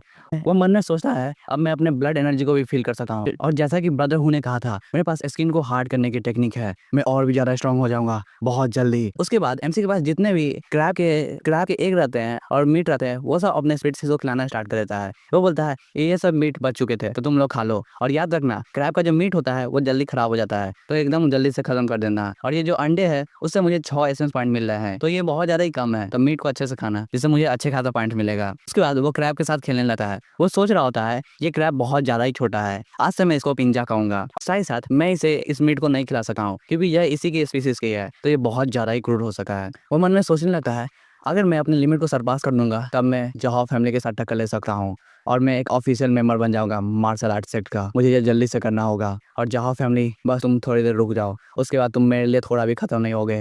उसके बाद वो सोचता है अब समय हो चुका है, मुझे लौट जाना चाहिए मार्शल आर्ट अकेडमी। वहाँ में मॉर्निंग प्रैक्टिस स्टार्ट होने वाली है। तभी सीन शिफ्ट होता है और हम देखते हैं पीछे से कोई आवाज देता है वहीं पे रुक जाओ। वो बंदा बोलता है लू यंकाई बहुत हो गया है, तुम्हें वहीं पे रुक जाना चाहिए। हम देख पाते हैं वो इंस्ट्रक्टर लू होते हैं। वो बोलते हैं सेक्ट के भी कुछ नियम होते हैं, तुम उस नियम से बहुत ज्यादा ही आगे चले गए हो। यंकाई आगे बढ़ता है और कहता है इंस्ट्रक्टर लू इस सब के लिए मुझे ब्लेम नहीं कीजिएगा। इन सब बंदों को बाहर निकालने के लिए जो कहा था वो है थर्ड यंग मास्टर जो फैमिली के। ये सुन के इंस्ट्रक्टर लोग चौंक जाते हैं। उसके बाद यंकाई एक क्रीपी स्माइल देता है और कहता है तुम्हें पता होना चाहिए तुम किसके वफादार कुत्ते हो। क्या तुम सेक्ट के नियम को मानोगे या जहां फैमिली के नियम को। यंकाई हंसने लगा है और यंकाई कहता है उस बंदे की ओर देखो, वो जहां फैमिली से बाहर क्यों नहीं आ गया, लेकिन वो बहुत ज्यादा ही होशियार बंदा है, उसे अपने मालिक को नहीं भूलना चाहिए। और फिर से हंसने लगता है। वो सब आगे बात करते हैं जहां फैमिली ने तुम्हें और तुम्हारे पिता को अपने घर में रखा था, तुम्हें पता भी है इसका मतलब क्या है। चुपचाप अभी एक डरपोक कुत्ते की तरह शांत रहो। वो सब आगे बात करते हैं जहां फैमिली ने तुम्हें और तुम्हारे पिता को अपने घर में रखा था, तुम्हें पता भी है इसका मतलब क्या है। चुपचाप अभी एक डरपोक कुत्ते की तरह शांत रहो, नहीं तो तुम्हें बहुत ज्यादा ही पछताना होगा। क्या तुम विद्रोह करना चाहते हो जहां फैमिली के अगेंस्ट। ये बहुत ज्यादा ही बुरा हो सकता है क्योंकि ये भूलो मत तुम्हारे जो फादर है वो अभी भी जहां फैमिली में ही है और अब से तुम मुझसे बहुत ज्यादा ही रिस्पेक्ट से बात करोगे, क्योंकि अगर ये काम पूरा हो गया तो मैं तुम्हारे बारे में तारीफ भी कर दूंगा जिससे तुम्हारा रेपुटेशन बहुत ज्यादा ही बढ़ जाएगा, समझे। तो एक अच्छे कुत्ते की तरह व्यवहार करना। मास्टर लोग सोच रहे होते हैं डैड मुझे माफ कर दीजिएगा, जब तक मुझे अपने फैमिली को प्रोटेक्ट करना है तब तक मैं कुछ भी कर सकता हूँ, मेरे लिए कोई भी मायने नहीं रखता है। यंकाई और उसके फ्रेंड हंसने लगते हैं और कहते हैं तुम्हारे जैसे कुत्ते ही बहुत ज्यादा ही अच्छे होते हैं, तो अपने मालिक की बात मानो और यहाँ से चुपचाप निकल जाओ। वो इतना कहता ही है तभी उसके चेहरे पे किसी का थूक आके गिरता है। हम देखते हैं वह चेंग का थूक होता है। चेंग हंसता है और कहता है मुझे और तुम्हारे फादर को ऐसे डर्टी ट्रिक थोड़ा भी पसंद नहीं है, तुम सही में बहुत ज्यादा ही खराब हो। ये सब सुन के यंकाई अपने चेहरे पे लगा हुआ थूक को मिटाता है और हंसने लगता है। तभी वो अचानक अपने पैर को लेकर उसके फ्रेंड के हाथ पे रखता है और उसको मारना स्टार्ट कर देता है, जिससे उसके दोस्त का जो हाथ होता है वो डिसलोकेट हो जाता है। उसका दोस्त बहुत ज्यादा ही चिल्ला रहा होता है। यंकाई कहता है तुम अभी हीरो बनना चाहते हो ना तो बनो, जितना कोशिश करना है करो, लेकिन मैं तुम्हें तो नहीं मार सकता हूँ, लेकिन तुम्हारे दोस्त को मैं मरने की कगार पे ले आऊंगा। चलो देखते हैं तुम कब तक शांत रहोगे। चेंग बहुत ज्यादा ही गुस्से में होता है और कहता है कमीने तुम्हारे पास हिम्मत है तो तुम मेरे पास आओ। यंकाई हंसता है और कहता है तुम्हें क्या लगता है कोई तुम्हें यहाँ पे बचाने आएगा, तुम्हें अभी भी ब्रदरहुड पे विश्वास है। नहीं, वो यहाँ पे नहीं आएंगे। वो इतना कह रही है तभी उसके पीछे से उसके सभी दोस्त आ जाते हैं और उन्हें किसी ने मारा होता है। यंकाई जल्दी पीछे मुड़ता है, वो थोड़ा सा चौंकता है। हम देखते हैं वहाँ पे एमसी होता है, वो बहुत ज्यादा ही बैडस लग रहा होता है और एमसी बहुत ज्यादा गुस्सा भी होता है। एमसी को देखकर चेंग कहता है वेड तुम यहाँ पे क्या कर रहे हो। हम देख पाते हैं एमसी के चारों ओर रिलीज हो रहा होता है और कहता है मैं तुम्हारे दांत तोड़ दूंगा, तो तुम लोग एक एक करके मेरे सामने आओ। इस फाइट को दूर से ब्रदरहुड भी देख रहे होते हैं और उनके साथ उनका मास्टर भी होता है। ब्रदरहुड घबराते हुए बोलते हैं मास्टर ये सब मेरी गलती है, मैं आज जब ब्लड स्टेप टेस्ट को पास कर लिया था तब मैं बहुत ज्यादा ही एक्साइटेड हो गया था, इसका मैंने बहुत ज्यादा ड्रिंक भी कर लिया, यही वजह है कि मैं आज लेट आया हूँ और ये सब हो रहा है। ब्रदरहुड आगे बताते हैं लू सहाउई डेली लाइफ में वो इतना ज्यादा निर्दयी नहीं है और वो बहुत ज्यादा दयालु इंसान है, लेकिन पता नहीं वो आज ये क्यों कर रहा है। उसके मास्टर कहते हैं हाँ तुमने सही कहा, लू सहाउई बहुत ज्यादा ही अच्छा इंसान है और उसका दिल बहुत ज्यादा ही साफ है, लेकिन वो अभी बहुत ज्यादा ही बुरा बन चुका है, इसी कारण वो ब्लड स्टेप टेस्ट को पास नहीं कर सकता है। एक फाइटर जिसके अंदर थोड़ा भी साहस न हो वो बंदा एक मरे हुए इंसान के बराबर होता है, समझे। और हम देख पाते हैं ये बंदा यांग डोंग जियोंग होता है, जो कि मार्शल आर्ट एकेडमी का मास्टर भी होता है। ब्रदर हु कहते हैं मास्टर हमें नीचे चलना चाहिए और सभी बच्चों की मदद करना चाहिए, क्योंकि वे सब आज ही ज्वाइन किए हैं। और जहां तक रही यांगाई की बात, तो यह हार्ड एंड स्किन फेज पे पहुंच चुका है, वो सब उन्हें हरा भी नहीं पाएंगे। मास्टर नीचे कुछ देखते हैं और कहते हैं नहीं रुको, इस बच्चे में ब्लड एनर्जी है और उसकी ब्लड एनर्जी बहुत ज्यादा इंटरेस्टिंग होने वाली है, तो चुपचाप इस मैच को देखो। यांगाई बोलता है क्या तुम मेरे दांत तोड़ोगे, तुम्हें इतना कहने की हिम्मत कैसे हुई। एमसी अपने हाथ को सामने लाता है और कहता है मैंने पहले ही चेतावनी दे दी है, तो अपने दांत को बचा के रखना। और वो सामने की ओर आगे बढ़ जाता है। यांगाई भी अपने साथियों को कहता है तो आगे बढ़ो और उस मछली पकड़ने वाले को पूरी तरह से तबाह कर दो। वो सब आगे बढ़ते हैं, लेकिन एमसी सभी पे अटैक करना स्टार्ट कर देता है। एक बंदा एमसी पे अटैक भी करता है, लेकिन एमसी उसे डॉज कर लेता है और एक जोरदार पंच उसे मारता है। फिर दूसरा बंदा उस पे किक से अटैक करता है, लेकिन एमसी उसे भी डॉज कर लेता है। वो बंदा बोलता है तुम बचोगे नहीं। वो इतना कहता ही है, तभी एमसी एक जोरदार अटैक करता है उसके चेहरे पे, जिससे उसका ब्लड निकलने लगता है और वहीं पे सभी बंदे खत्म हो जाते हैं। वेट कहता है तो अब तुम्हारी बारी है, आ जाओ। यांगाई भी अपना पावर अप करता है और कहता है इन सब बंदे को मार के तुम्हें क्या लगा, तुम मेरे लेवल पे आ गए हो। तुम्हें पता भी है ब्लड एनर्जी कब आती है, जब तुम स्किन हार्डनिंग के लेवल पे आ जाओ। अब तुम यहीं पे हारने वाले हो। दोनों एक दूसरे के आंख में देखते हैं और अटैक करने के लिए आगे बढ़ जाते हैं। यांगाई पहले एमसी पे अटैक करता है, लेकिन एमसी उसे ब्लॉक कर लेता है और फिर जोरदार अटैक करता है उस पे। वो ऐसे ही यांगाई पे अटैक करते रहता है। यांगाई को अटैक करने का कोई मौका भी नहीं मिलता है। फिर एमसी एक जोरदार पंच मारता है उसे, जिससे यांगाई दूर जाके गिरता है और उसके मुंह से खून निकलने लगते हैं। वेड हाफते हुए बोलता है तो तुम भी कोई स्पेशल नहीं हो, तुम्हें हराने में मुझे ज्यादा एनर्जी खर्च करने की जरूरत नहीं पड़ी है। ये सुन के यांगाई बहुत ज्यादा गुस्से में आ जाता है। वो अपने पॉकेट से एक नाइफ को निकालता है और कहता है तुम बस एक मछुआरे हो जो कि बहुत ज्यादा ही भद्दे हो। और वो उसके पेट में हमला कर देता है। वो लगातार उस पर हमला किए जा रहा होता है और कहता है तुम्हें पता भी है तुमने किससे झगड़ा मोड़ लिया है, तुम एक अनाथ हो, तुम यहाँ पे मारे भी जाओगे तो कोई भी तुम्हें ढूंढने नहीं आएगा। ये तो एकदम परफेक्ट है, तुम क्या सोच रहे थे तुम यहीं पे बच जाओगे। और वो ऐसे ही लगातार अटैक कर रहा होता है। एमसी उस नाइफ के अटैक को अपने हाथ में खाता है, जिससे वो उस नाइफ को पकड़ लेता है और कहता है तुम सही में बहुत ज्यादा ही भद्दे हो और डरपोक भी। और वो एक जोरदार पंच मारता है, जिससे यांगाई जमीन पे जाके गिरता है और जमीन की धज्जियां उड़ जाती है। उस समय वेड बहुत ज्यादा ही गुस्से में होता है। यांगाई भीख मांग रहा होता है, नहीं मेरे पास नहीं आओ। और रिक्वेस्ट भी करता है लू शाओई तुम क्या करने वाले हो, तुम यहाँ पे एक इंस्ट्रक्टर हो, जल्दी मुझे बचाओ। ये बंदा अपने ही दोस्तों पे अटैक कर रहा है। हम देख पाते हैं इंस्ट्रक्टर लू बहुत ज्यादा परेशानी में होते हैं और उनके चेहरे से पसीने गिर रहे होते हैं। वो बहुत ज्यादा बेबस भी होते हैं क्योंकि वो कुछ कर भी नहीं सकते। उतने में ही एक तलवार वेड के सामने आके गिरती है और कोई बोलता है बस रुक जाओ, बहुत हो चुका है। हम देख पाते हैं वो इस एकेडमी के मास्टर होते हैं। वो कहते हैं लू यांगाई और तुम्हारे जितने भी दोस्त है तुम कल से मार्शल आर्ट एकेडमी नहीं आओगे, समझे। और लू सहाय हुई तुम्हें पनिशमेंट हॉल में जाना चाहिए, मैं तुमसे बाद में बात करूंगा। इंस्ट्रक्टर लोग कहते हैं ठीक है मास्टर। वेड मनी मन सोच रहा है क्या ये वही लेजेंडरी मास्टर है, मास्टर यांग। मास्टर यांग वेड की तरफ देखते हैं। वेड बहुत ज्यादा निराश होता है और कहता है मैंने बहुत बड़ी गलती कर दी है, मैंने सेक में ही लड़ाई मोड़ ली है, मुझे ये नहीं करना चाहिए, अब मेरे पास कोई भी चारा नहीं है। तभी मास्टर कहते हैं तो तुम्हारा नाम लियांग यू है ना। एमसी कहता है हाँ। मास्टर हंसते हैं और कहते हैं क्या तुम मेरे डायरेक्ट डिसाइबल बनोगे। ये सुन के वेड बहुत ज्यादा चौंक जाता है और कहता है क्या। मास्टर अपना हाथ एमसी की ओर बढ़ाते हैं और कहते हैं तुम मेरे डायरेक्ट डिसाइबल बन जाओ, क्या ख्याल है तुम्हारा। तो भाई लोग यहीं पे ये माना खत्म होती है। अगला पार्ट चाहिए तो जल्दी से पार्ट 2 कमेंट कर दीजिएगा और ये वीडियो पसंद आई है तो वीडियो को लाइक कर दीजिए और चैनल को सब्सक्राइब कर दीजिए। और भी बहुत सारी मानवा आने वाली है, तो भाई लोग सपोर्ट करना।